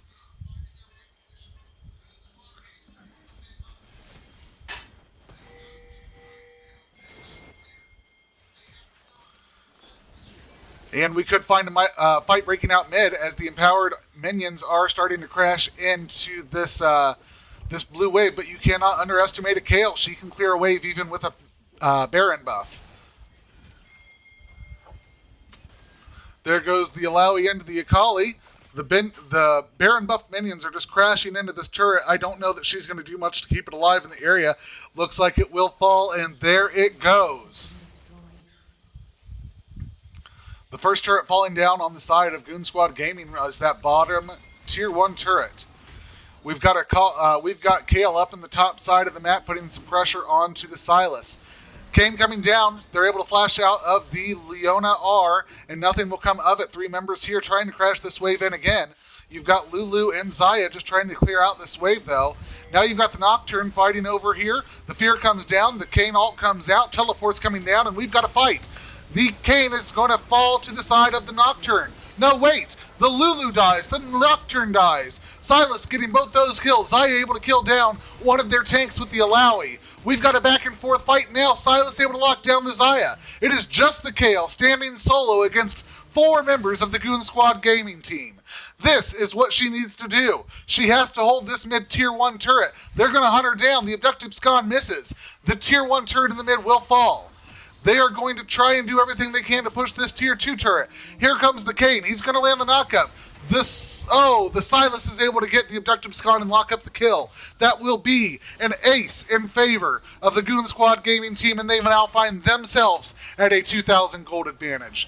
Drake joining the map in a minute and a half or so. They are going to knock down this tier 2 turret. The minions are still empowered with the Baron buff. They're going to walk away and say, we got enough there. And a very good job from the Goon Squad Gaming team of answering the Baron, matching it, getting a team fight win. Teleport's coming down. The Sylas is at a point now where with his Everfrost landing, he can almost guarantee an abductive scon onto his target. There comes the paranoia. There goes the fear. There goes the flash. A lot of damage coming down. The smite comes through, and Nocturne will lock up the kill on the Kayn. He's going to be down and off the map for 42 seconds. Illoai going solo into the top lane, trying to put pressure onto the top side of the turret and get that tier 1 top side turret knocked down in their favor. We've got a lot of members from the side of Genius Uprising, though, pressing on the mid. The Baron buff's gone now. There's not much they can do for the fight. The teleport coming down from the Akali, she'll join them. It's a four-man fight in favor of Genius Uprising. The Drake is going to be joining in 30 seconds. The top side turret falls to Illoai, and we've got one hell of a match. Back and forth happening everywhere. Trades on the map in terms of objectives. Trades on the map in terms of kills. Trades on the map in terms of Drakes. We have no idea who's going to win this game, but I'm excited to see.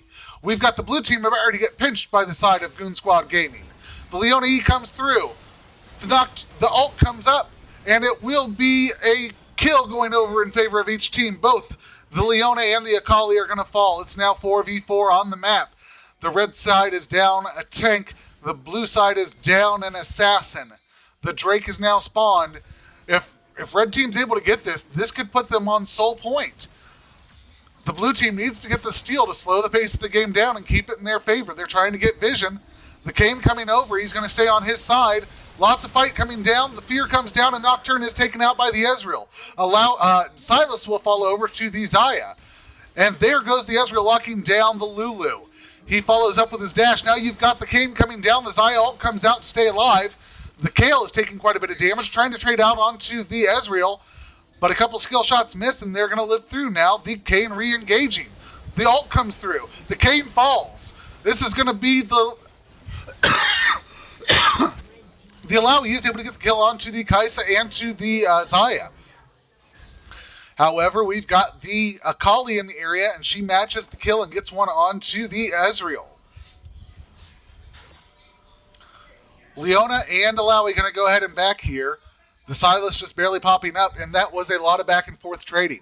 This is now a 2,000 gold game still in favor of the Goon Squad game. We've got 3 Drakes there on sole point.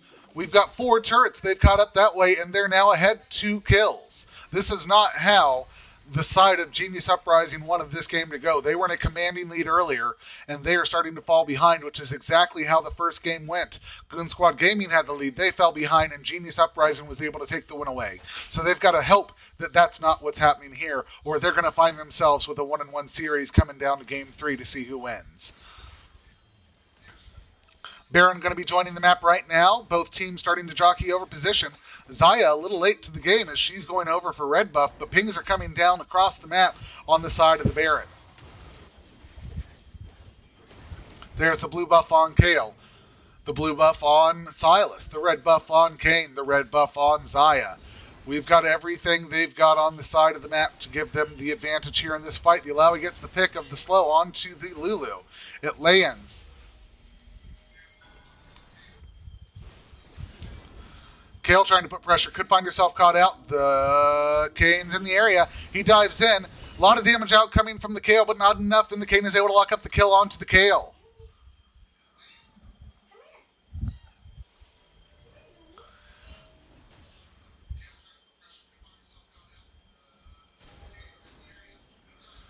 And it looks like the Akali could be going on to the Sylas.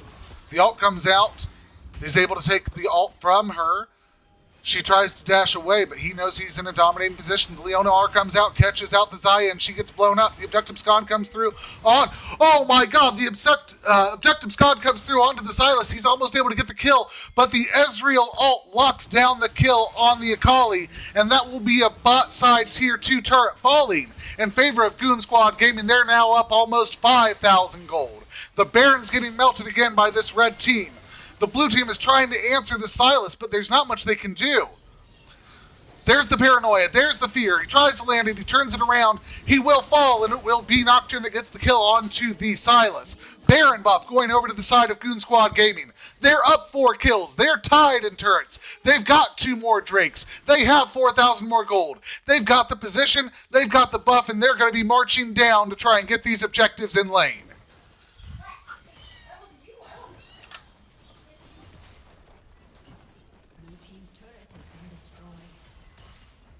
And there's the tier 2 topside turret falling.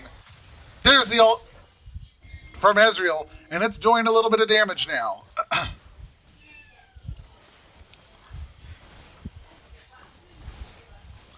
The Xayah trying to clear out this wave. You've got to say one thing. When a wave crashes in like this and the push is on, if nothing, it gives an influx of golden experience over to the downside. So, Genius Uprising not totally out of that. They can catch a lot of experience. They can catch a lot of gold here. But they've got to be ready for this Drake coming up in a minute. They've got to stop the side of Goon Squad Gaming from getting the Mountain Soul, or that will make them even harder to defeat in these team fights. You do not want to have a Mountain Soul on a Leona, on a Kayn that's diving in, on a Sylas that's diving in, or on an Illoai who's already a tanky, bulky woman. You've got to have a set of control, a set of priority over this Drake, and you cannot let it fall. However, it looks like Akali is going to be topside. Her teleport's available, and so is Kayle's if they decide to roam elsewhere.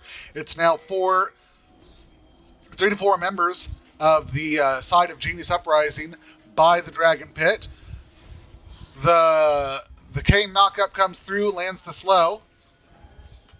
And we've got 15 seconds till the Drake is here. Both teams trying to clear out vision. We could find either a early fight here, or we could find the Drake falling down. And the Mountain Drake is now on the field. They're going to start it up. Some damage coming out. The Nocturne barely with half of his health left now. He's taking a lot of poke, down to a quarter. Akali teleports in. She's now in the area, trying to just distract them and stop the Drake from falling. She will zone you. The Nocturne ult comes out. His GA is popped. The Kayle ult comes down. A lot of damage coming through, and Akali will fall to the Ezreal. It looks like Xayah is able to lock up the kill onto the Kayn. Nocturne and Kayle both fall as well, though. It is now 4v2. As the red team finds themselves with more men on the field, they are going to put down the hurt on this Drake and lock up Soul Point. That is going to be Soul going over to the side of Goon Squad Gaming. They now have the men on the field. They now have the Soul on their side. They are in a position where they could certainly win this game. Sylas pressuring the mid. The rest of the team members in a 3-man push on the bot side. Only 2 members of the team on the side of Genius Uprising available right now. Lulu trying to defend. The slow comes down from the Akali. The pick comes through. And they will get the turret down. Right now there's still no inhibs lost. But it's a lot of pressure on the map that they can ill afford. They've got an exposed inhib in the bot. Oh, we've got a fight breaking down. The Akali uses her ult. Illoai uses her ult. We'll see the Sylas is killed. We'll see the Akali and the Nocturne are both killed again. The Leona now falls. That's going to be the Illoai falling. It's now a fight in favor of the side of Genius Uprising.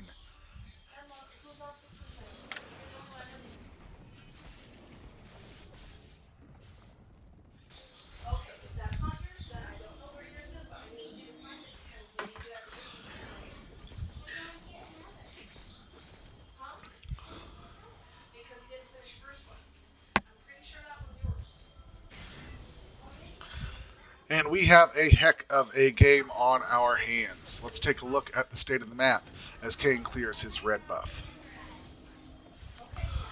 We've got a game where Genius Uprising still finds themselves 7,000 gold down at this point. They have the Mountain Soul on the side of Goon Squad Gaming. They've got more turrets. They've got more gold. They've got more objectives. They've got more kills. Goon Squad Gaming, all they have to do is button it up and walk this game down. But Genius Uprising is not to be outdone. They are going to trade their hearts out. They did last game and it got them the win. We could see them doing it this time as well.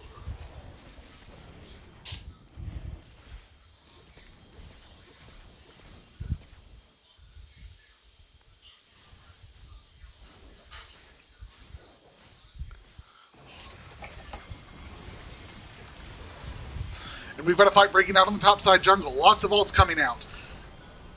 Who's going to be able to lock up the first kill in this fight? It's going to be the side of Goon Squad Gaming as they get the kill onto the Kayle. They get the kill onto the Nocturne. They get the kill onto the Akali. They get the kill onto the Lulu. Xayah trying to lock down some of these kills. She's able to trade out at least 2 more kills. And it will be Illoai and Ezreal alone on the map for the next 40 seconds. They have a real potential to push for the win here. They're going to knock down this inhib as they have no one standing in their way. They're going to knock down the turret. Now they're knocking down the inhib. and they're going to push for the end. They've got 20 seconds or so until the enemy team is up. Can they do it? There's the damage coming down. One of the base turrets has fallen. They've got the second base turret being worked on. 10 seconds until members of the Genius Uprising team are available. The Nexus is taking damage. 2 seconds. 1 second. They're out of the gates. They're coming in for it. They're not going to be able to do it. It's going to be a win in favor of Goon Squad Gaming. The series is now tied 1-1. Stay tuned for the very last game in this series as we see who will win between Goon Squad Gaming and Genius Uprising.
Both teams have completed their pro draft pick, and we are getting into the client pick now. Right. I'm finishing up dinner, so I'm going to leave it muted while I finish that up and they get the initial pick ban underway, and I will join in just a moment. Once again, a woman's left unsatisfied.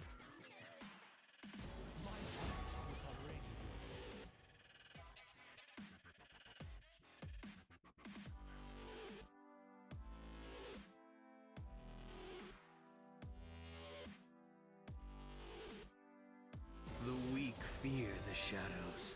Fear controls them.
Alright, and welcome back to Game 3 of the series between Genius Uprising and Goon Squad Gaming.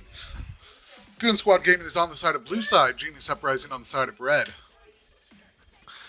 Let's take a look at the pick bans. We've got Caitlyn, Evelynn, Kayn, and Ornn coming out from the side of Genius Uprising. We've got Orianna, Ivern, Veigo, and Shen getting banned out from the side of Goon Squad Gaming. Now, we have seen Veigo and Shen in the past in the series, so those are target bans because they respect that. The Kayn has also managed to become very big in the last two games, so the side of Genius Uprising decided they don't want any more of that either.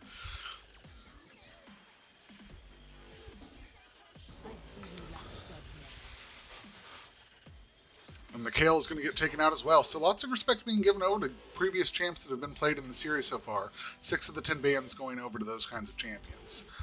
We've got Akali into an Aatrox, Kha'zix into Volibear, Lucian into Galio, Ezreal into Kalista, and we are going to have a Sona into a Taric.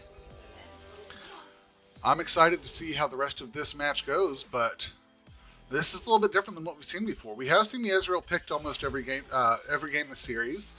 We've seen Galio earlier in the series, and we've seen Akali. Everything else is new and a fresh look on the game. So we've got Aatrox into Akali.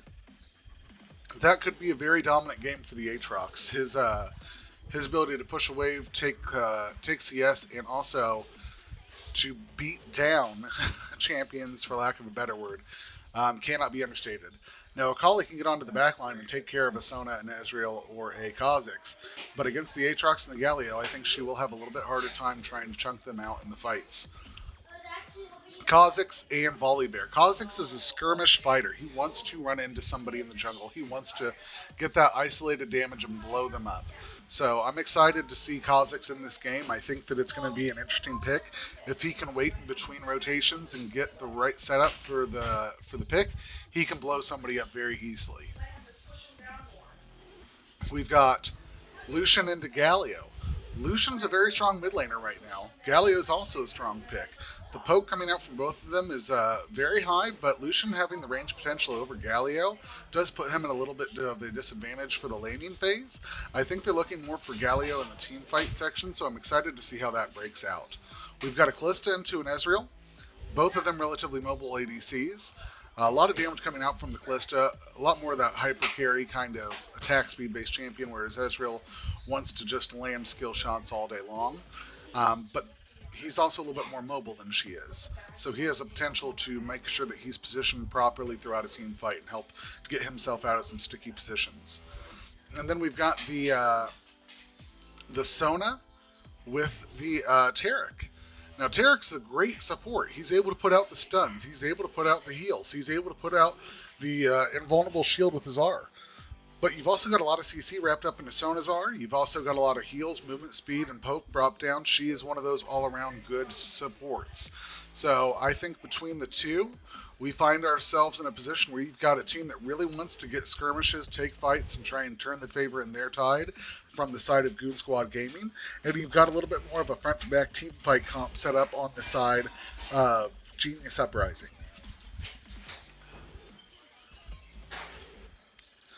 We'll have to see how this game goes. We've got about a minute before we get into it. Stay tuned for this final game in the series between Goon Squad Gaming and Genius Uprising.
And as far as the summoner spells, we are going to see teleport used on all of the solo laners. We've got a barrier coming out from Sona, and ignite coming out from the Taric, and everything else looks pretty standard throughout the rest of the map.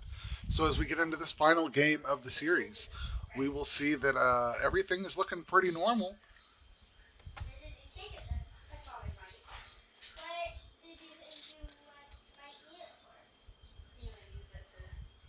And we see a lot of PTAs coming out from the side of Genius Uprising on the Volibear and on the Lucian. So they're hoping to really melt down people in the team fights and just crush them.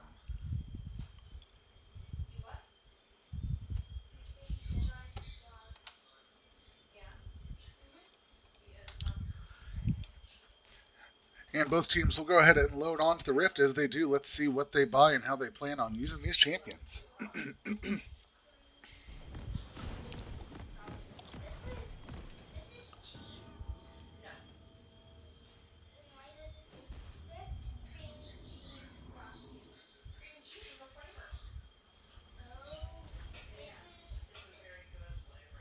Chilling Smite going on to both of our junglers.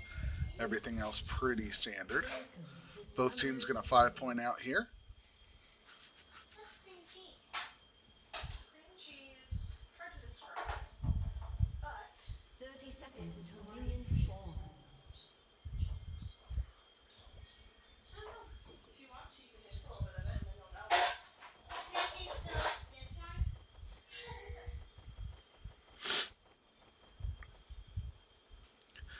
And both teams just agreeing to kind of 5-point out here. It doesn't look like any team is going to snack up for a pick or try and go in for a late invade.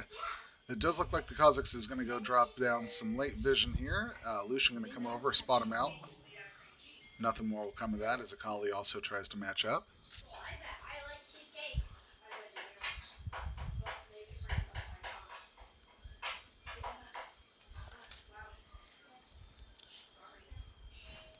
And this game is going to get underway.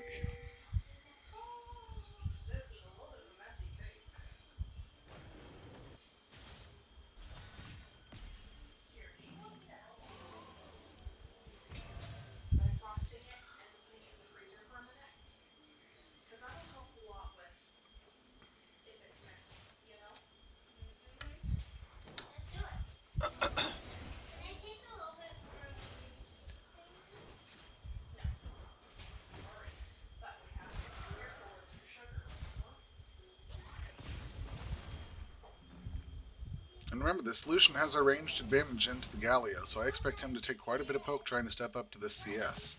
And for Lucian to push this in and trying to deny as much gold and experience from the Galio as possible. There's more damage coming out on the side of Lucian to the Galio.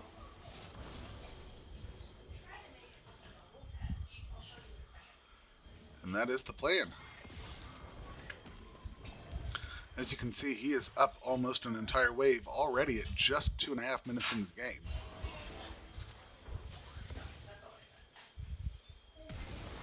Flash comes out, but the Lucian is able to dodge and flash away.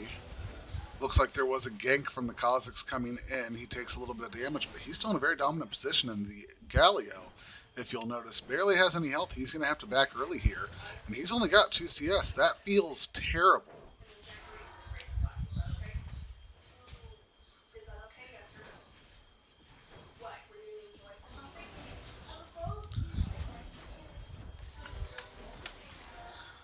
The first Drake we're going to have joining the map is going to be a Mountain Drake, so we will be able to see the teams vie for that here in about 2 minutes. We've got the Aatrox pushing in quite a bit on the top side. He's up about 7 CS. There's the Galio trying to charge in, but again, this Lucian is very mobile. He's able to dash away and trade back some autos onto the Galio, and the Galio is not able to trade much of anything back to him. And the Kha'zix finds himself hovering in the area, but isn't able to do too much about it.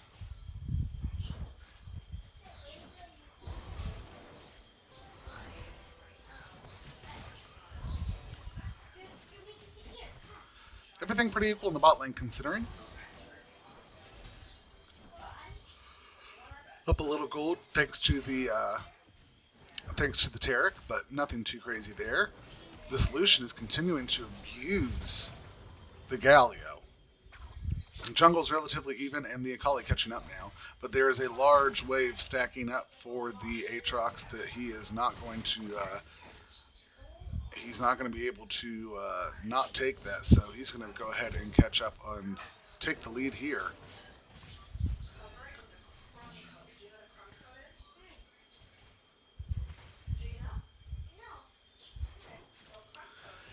And up 21 CS already in the mid lane. Lucian just doing a great job of staying in between the CS and Galio, making sure Galio cannot step up, abusing him if he does, and certainly keeping him in a very disadvantageous position.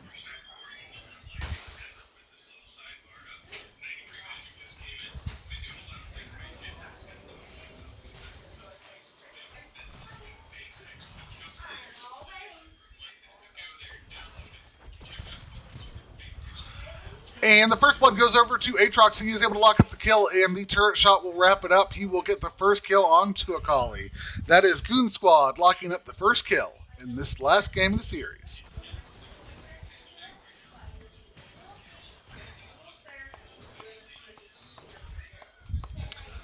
This Lucian up almost 24 CS now finds himself with a pickaxe. Galio, no items at all. Both the junglers opting for the cooldown boots on their back.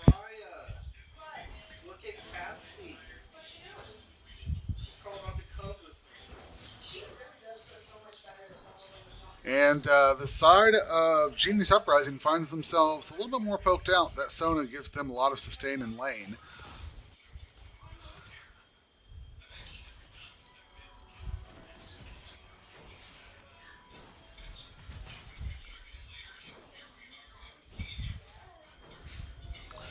And here comes Volibear. He's rushing in to try and connect with the Ezreal. The Ezreal slips away. Nothing more will come of it. He realizes he's spotted out on vision when he does. And this Lucian is now up 35 CS. He's going to find the Kha'zix and the Galio both coming into him. He drops the Kali, and he's taking out the... Oh, the Kha'zix takes a lot of damage there. The Ezreal trying to follow up. The Lucian trying to follow up. He is able to lock down the kill onto the Galio, and it is the jungler, the Volibear, who comes in and gets the kill onto the Kha'zix. That is 2 kills in favor of the side of Genius Uprising.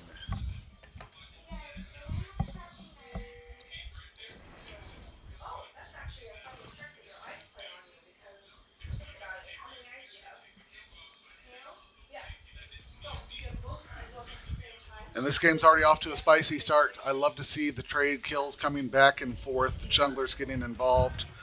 That is the Aatrox landing the pull. Both these top laners relatively low. The Volibear hovering in the area. Looks like the Volibear is going to try and slip into the brush here and see if he gets spotted out. Akali letting this lane push in.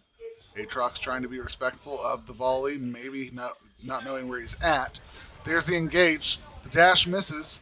The Volibear comes out, and now you've got the Kha'zix entering the fray.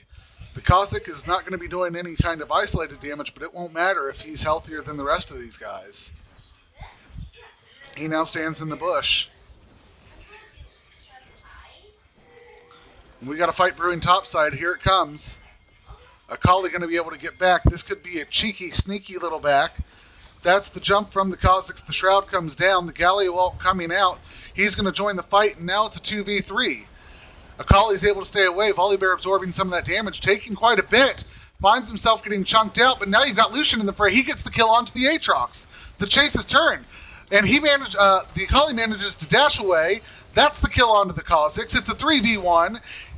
The Aatrox is not, the Galio is not able to trade any kills, and that is going to be a 3-0 trade in favor of Genius Uprising.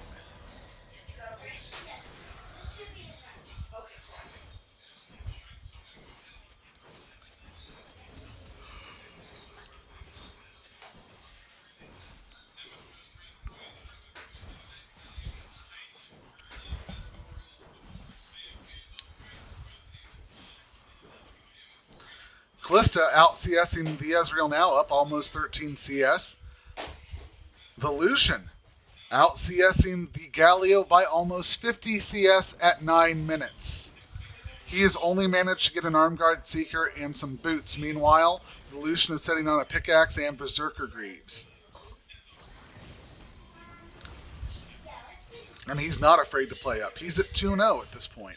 The Volibear's at 2-0. The Akali at least has 1 kill now. The Aatrox having a single kill as well, and he is up about 10 CS. The only real advantage they have right now is on the CSing at the top side in the Kha'zix. Besides that, Genius Uprising is in a big advantage here. The pop comes out, the calling comes down.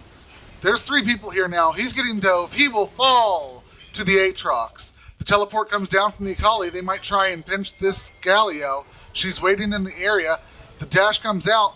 Volibear is going to lock up the kill, and she will get the kill onto the Kha'zix.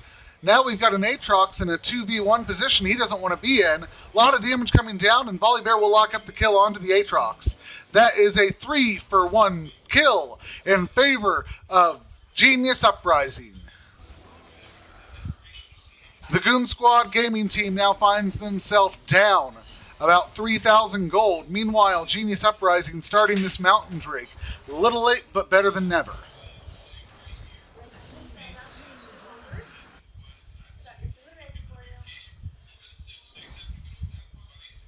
The side of Genius Uprising is doing very well playing around their win conditions. The solo laners are doing great, the mobility they have. Letting the Volibear come in and soak up some of that damage early on.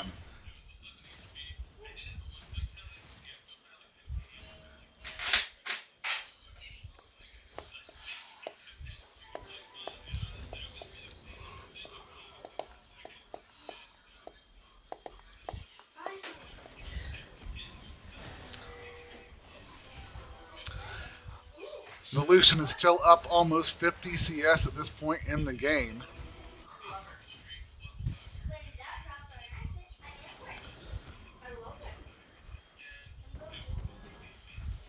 Trying to draw it out.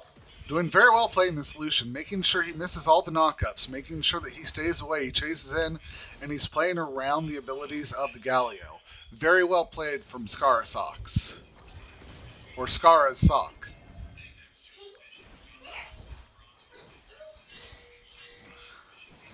The Akali doing a good job of trying to tie up that CS, putting herself within just a couple of the Aatrox. She has all the assists as well. She finds that her gold advantage is up about... She's down in gold, but she's very close. The the Volibear up almost 1,000. Now we've got the Kha'zix coming in on the Kalista. She tries to get out of there and use her mobility, but she is going to get locked down and killed by the Ezreal. In the mid lane, we have the Lucian up by almost twice the amount of gold. We have the bot lane relatively equal, a little bit more gold on the side of Ezreal and Leona.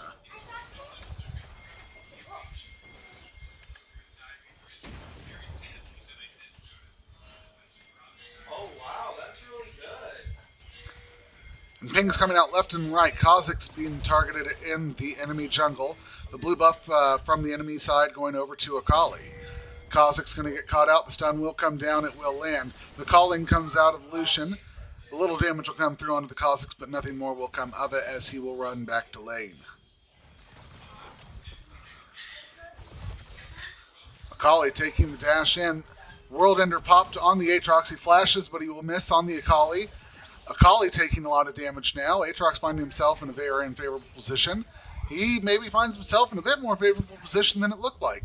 The teleport coming through now for the Lucian. He's going to come top side.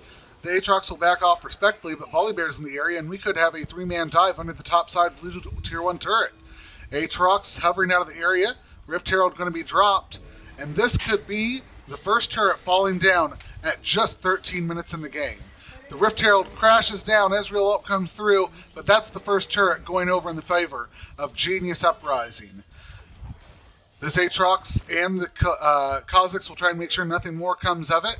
Galio roaming back to lane, Lucian matching, and the top two red were going to go ahead and back off and reset after getting a nice influx of gold.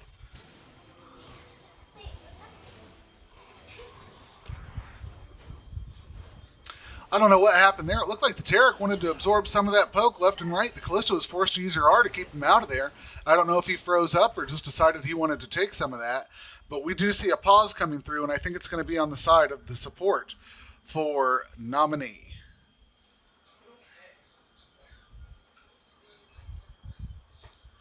Yeah, he's saying his ping was at 5,000K. So we are going to see a small pause here. It looks like they might have some technical difficulties, but afterward the game will get back into it. Nominee is now out of the game. He will be reconnecting. While we have that, let's take a look at the state of the map. Genius Uprising finds themselves at about a 3,000 gold lead, 5 kills up and a turret in their favor along with a Drake. Right now they have a very commanding setup on the map. But so far, both teams that had the lead early have managed to throw it away and lose to the other team. So that does not guarantee them the win. They will have to hold on to this right now in order to get the win. We have Akali, who is doing very well, finds herself up about 100 gold into the Aatrox. We've got the Volibear, who is up almost 1,300 gold against the Kha'zix. Lucian finds himself almost over 2,300 gold higher than the Galio. Both of the ADCs are within a couple hundred gold of each other, and both of the supports are within a couple hundred gold of each other. So this is a relatively even game still, even though the top side of the map is doing very well. The bottom side of the map for the side of Goon Squad is still doing very well. And there's the unpause. We will have a small freeze in the game after that as a small delay. That is to make sure that the game integrity maintains. A couple skill shots landing on the Kalista.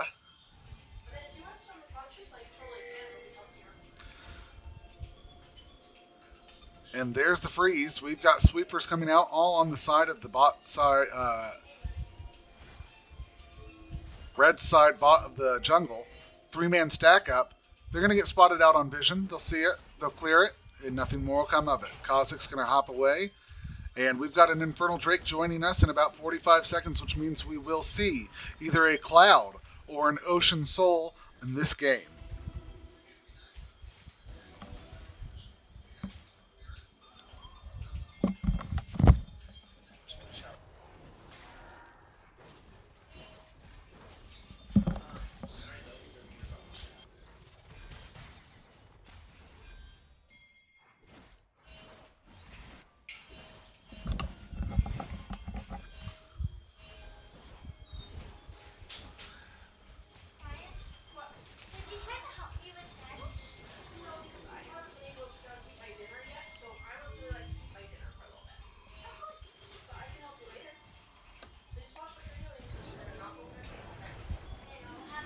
And the Drake is going to be started up by the side of the red team.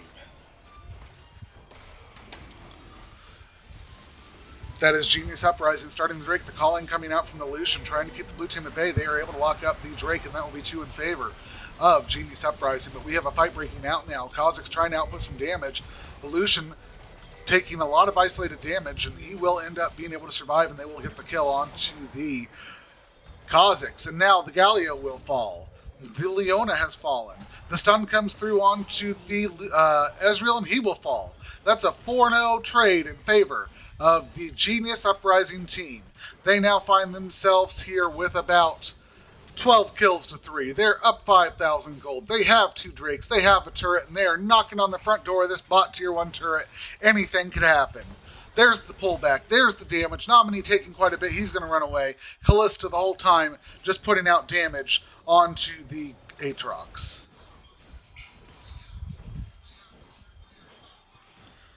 Good job from the Akali denying some of that jungle gold and getting some extra XP.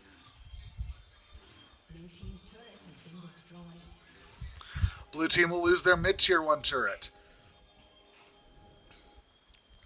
And again, this is not the position that Goon Squad Gaming wants to be in. They've got to find a way to help set the pace. They don't want to be taking these front-to-back team fights. You've got a Taric and a Volibear that can soak up more damage than your Aatrox and your Galio at this point. You've got a Lucian who's huge and is putting out a lot of damage. You've also got a Kalista that's setting on all of her items early game. This is not the position that they want to find themselves in to try and take these fights.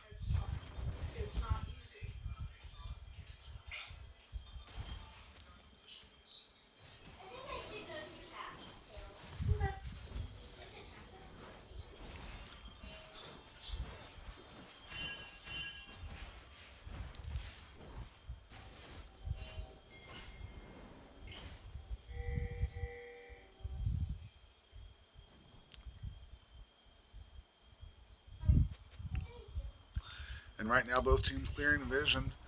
No objectives joining the map for another 2 minutes or so when the Baron will spawn. We will have the Rift Herald joining the map in about a minute or so, but I don't know if either team is going to be able to get over there and melt it down before it will return to the Void.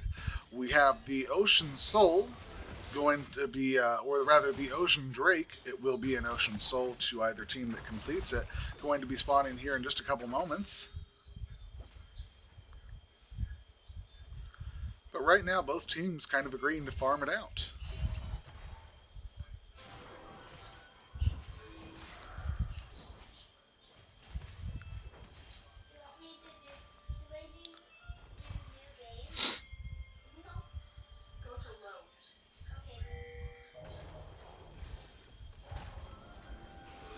Kha'zix getting caught out there on vision from the Scryer's Bloom.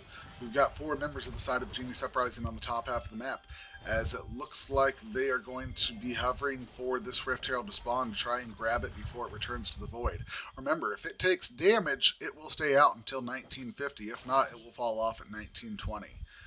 And it will spawn right now, and it looks like they are going to try and melt it down. The side of Genius Uprising just sitting there putting out some damage onto that Rift Herald right now. And it looks like they're going to be able to do it. They've got 30 seconds. It's already about a quarter of the way down. Ezreal throws his ult out to try and steal it, but nothing will come of it.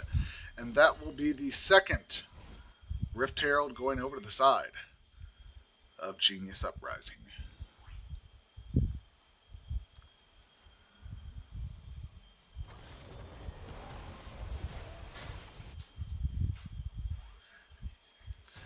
And Genius Uprising doing a great job of denying experience in the jungle. Every time they get a chance, they're in that jungle taking Gromps, taking Krugs, trying to get vision.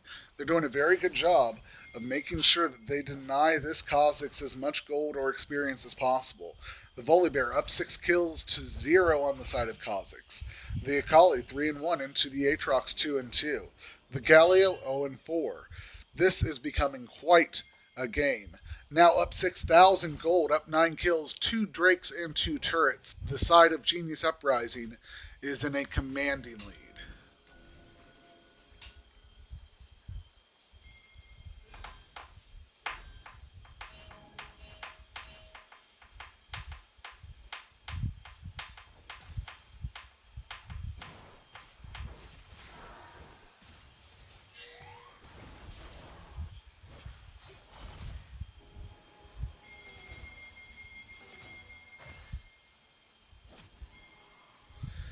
Drake now spawning on the map. Both teams vying for position in the area.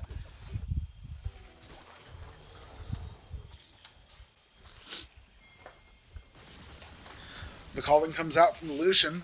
Doesn't really connect too much with anybody. The red team starting up the Drake here. Akali getting onto the back line, keeping the Kha'zix, or rather the Ezreal, at bay. The Ezreal gets taken out by the Akali. We've now got the Lucian falling to the Aatrox. It's a 1-for-1 trade so far. Zhonya's being popped. Galio falling to the Kalista. Kalista continuing to chunk out anybody that she can. It looks like the Taric's trying to get the stun and keep her alive, but Taric will fall to the Aatrox, but they will get the Kalista to get a double kill on the side of Aatrox and the kill onto the Kha'zix. Sonya going to have to run away. And this will be the side of Genius Uprising locking down their third Drake of the game.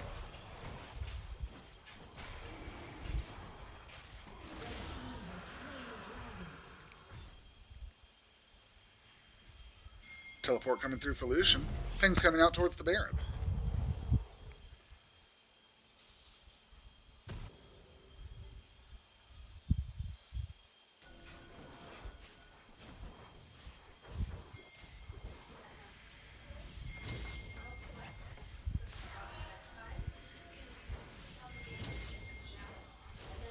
And we have 4 members of the side of Genius Uprising in the area. Rift Herald still on the Volibear. He's going to go ahead and get that Baron started. He's not going to go ahead and drop the Rift Herald to draw some pressure. He's going to hang on to it for when they need it. Meanwhile, the members of the Goon Squad gaming team are moving into the area.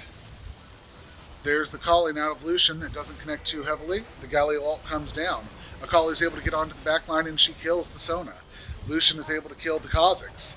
Now you've got Taric falling over to the Aatrox, and a big fight is breaking out. It is going to be an enemy ace as the side of Genius Uprising is able to lock down an ace and kill all 5 members of Goon Squad Gaming. These 3 members are going to be able to lock up this Baron here as they continue to work on it.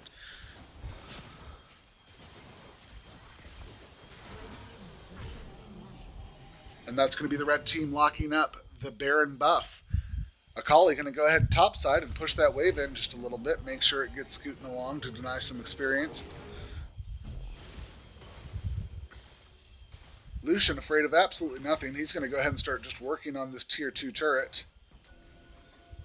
Or not. He's going to go ahead and just scoot on away. He might be going towards the bot side tier 1 turret to try and get some pressure there after he takes the red buff here.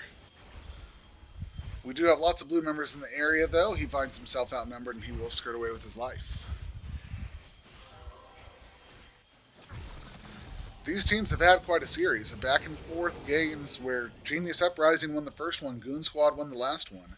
Right now, Genius Uprising is taking a little bit of a runaway with the game. They've got Baron buff, they've got 3 Drakes, they've got the objectives. But Goon Squad has played a solid match. They've got the components to do it. If they can get Kha'zix to get some isolated damage onto one of the carries in a rotation and blow him up, if they can get Sona to stay alive through a fight and sustain some of the heal and damage throughout there, let Aatrox and let Galio do what they are made to do, they might find a chance to win this game. But at this point, they're just having to try and stay alive. They find themselves on the defense, they find themselves on the back foot, and they are just trying to keep this game going at any cost. The Lucian coming in onto the Aatrox now. A lot of damage coming out for just a couple autos. He's going to go ahead and push this wave in, and Aatrox cannot really match him up.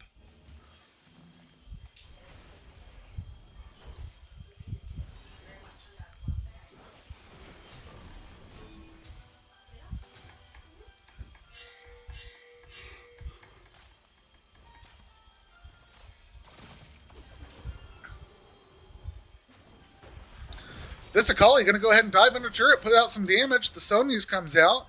She is going to use her R and lock up the kill. She'll take turret shots, but she's able to get out alive. That is a solo kill in favor of Akali.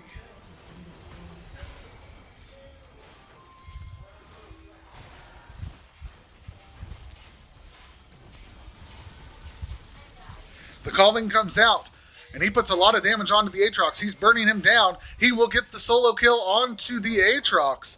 You've now got the Volibear coming in, trying to lock up the kill onto the Kha'zix. He will do it with a flash, and he will secure that kill. Meanwhile, Kalista is going ahead and pumping out some damage on the mid-base turret. You've got You've got Lucian coming into the top side tier 2 turret. Now we've got Taric joining the fight. They find themselves in an even fight. The ult comes out. They're not able to get the they're not able to get the base turret. Galio. There goes the ult from the there goes the ult from the Volibear. He's able to shut down the turret. They get the kill. That's 4 more kills. 2 over to the side right now. And they will find themselves in a man advantage for the next 30 seconds. They could push to end here. This is going to be the side of Genius Uprising, pushing for the win. They've got quite a fight breaking out. The Akali is able to lock down the kill onto the Kha'zix. It looks like it's the Aatrox that will also fall to the Lucian. You've got the base turrets all going down. The Nexus turrets are falling. The teleport coming through just as a flex. You've got the Akali and the Lucian just trying to get it. Playing with their food a little bit. They are going to go ahead and end the series here. Potentially. Yes, no, maybe. So, that's the win for Genius Uprising. They find themselves 2-1 in the series, and that is the game. Now, do me a favor, stay here for just a moment, and we will have an exclusive interview with the side of Genius Uprising on their win. Thank you for tuning in, and stay here.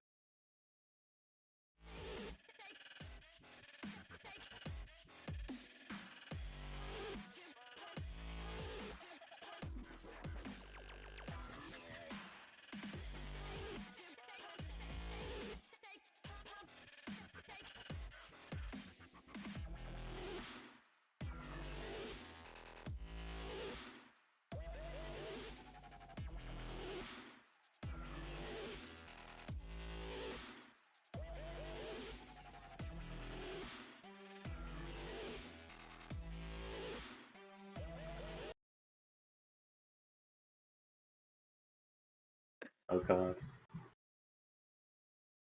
What's up, man? Alright. Doing pretty good. Well,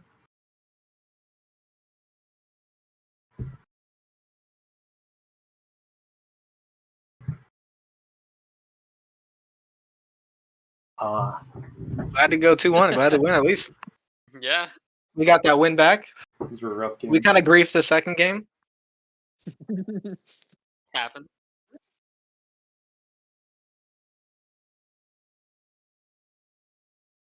I won lane. That's the problem. True. I think we figured out that if I lose lane, we win the game. If I win lane, we don't win. It's a problem. Yep. Yeah, exactly.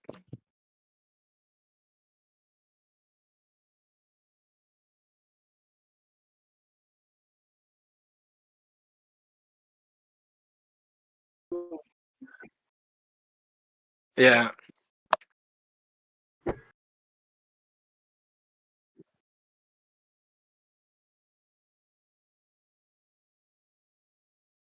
Pretty good. The strategy is literally just dodge his knockup and wait to take favorable trades with W. So Akali's every lane for Akali's is just a skill matchup. So you just can outplay anybody.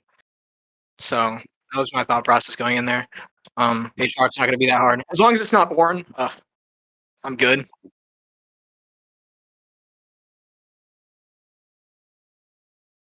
Yeah, yeah.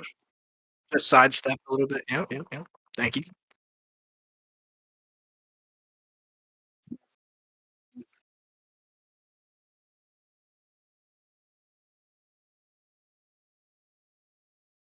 Yeah, thanks. I mean, I had a lot of pressure from mid side. He was doing incredible, so it kind of freed me up. And I gave first blood, so that means that we win the game, right? They get compensated with Nexus. Yeah.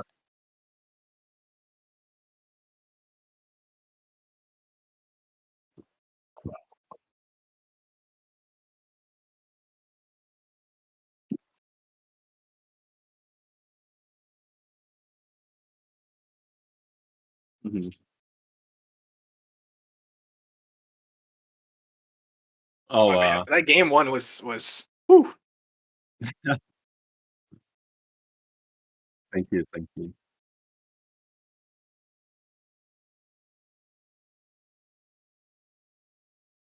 Right.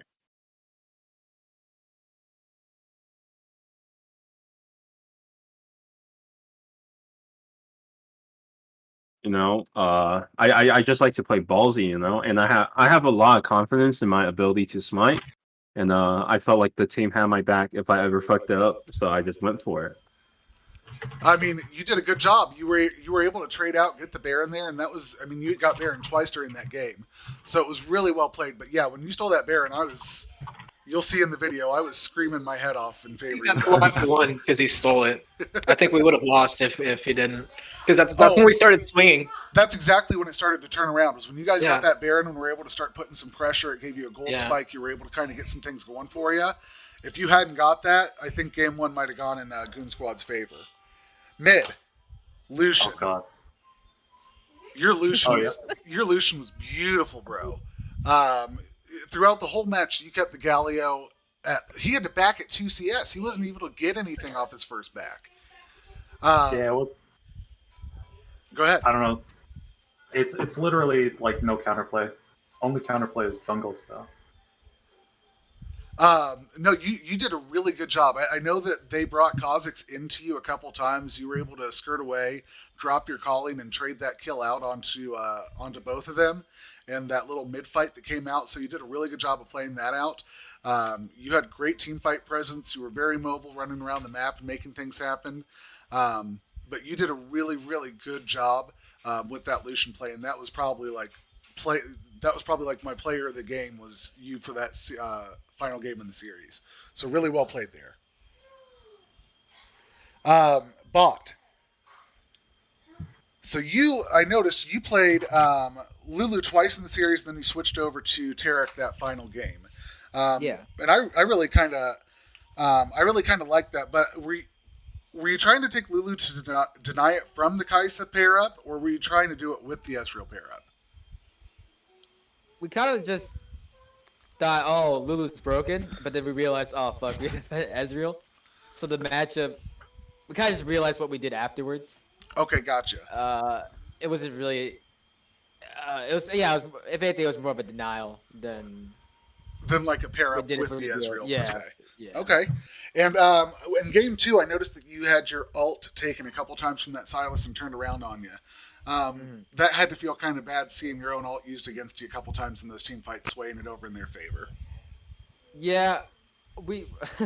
I think during draft, I think it was super last minute. I think our top winner was talking about, oh, dude, if they had a Sylas, it would be really broken. And, at that moment, they picked Sylas. Yeah. And of course, that's exactly what happened. And you're like, oh shit. Yeah. Yeah. No, but that was that last game on Taric was absolutely beautiful. Lots of stuns. Now, I noticed you. It was right when you started to lag out. I saw you take like 5 or 6 shots in the middle of a wave, and it was like, what is this Taric doing? The Kalista had to use his ult to save him, and then the game paused out. So I was glad to see that you weren't just taking shots to do it for fun. I was. I think one moment at 5,000 ping. Like I was in like the Brazil server. Like, Playing across the world. I was playing Tetris when they were playing League. Like it was so weird. And then ADC.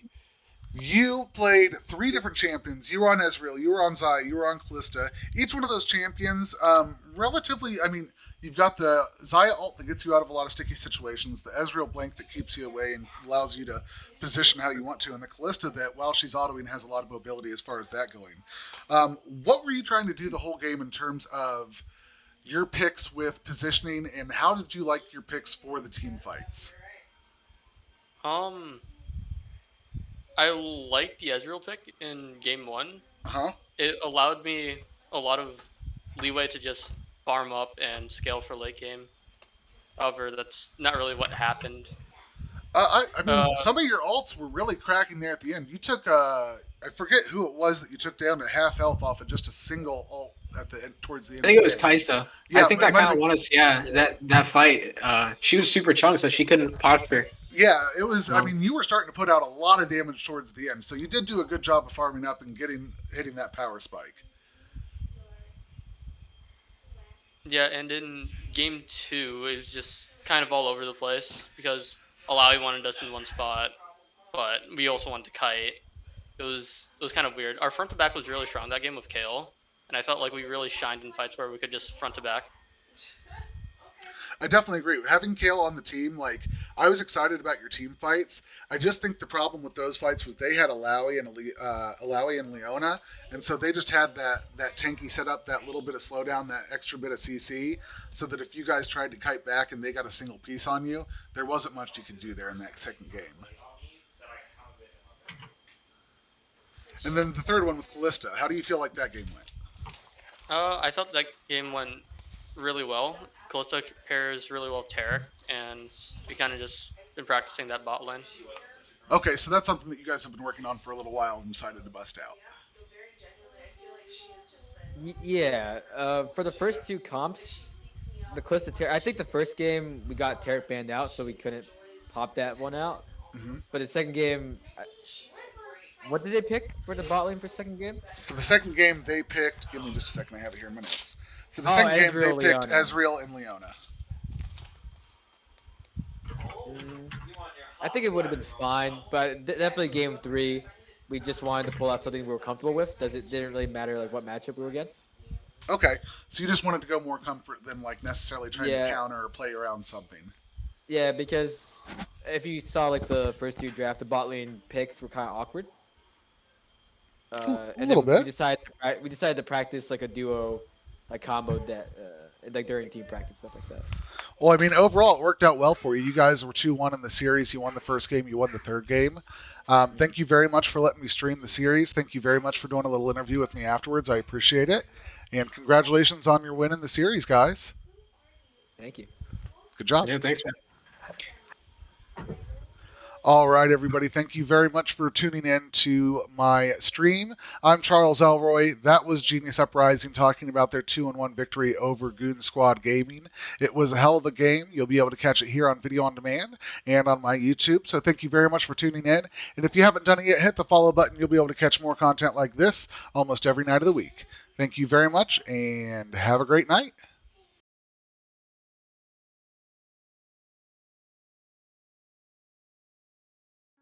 Soundtracking your content can be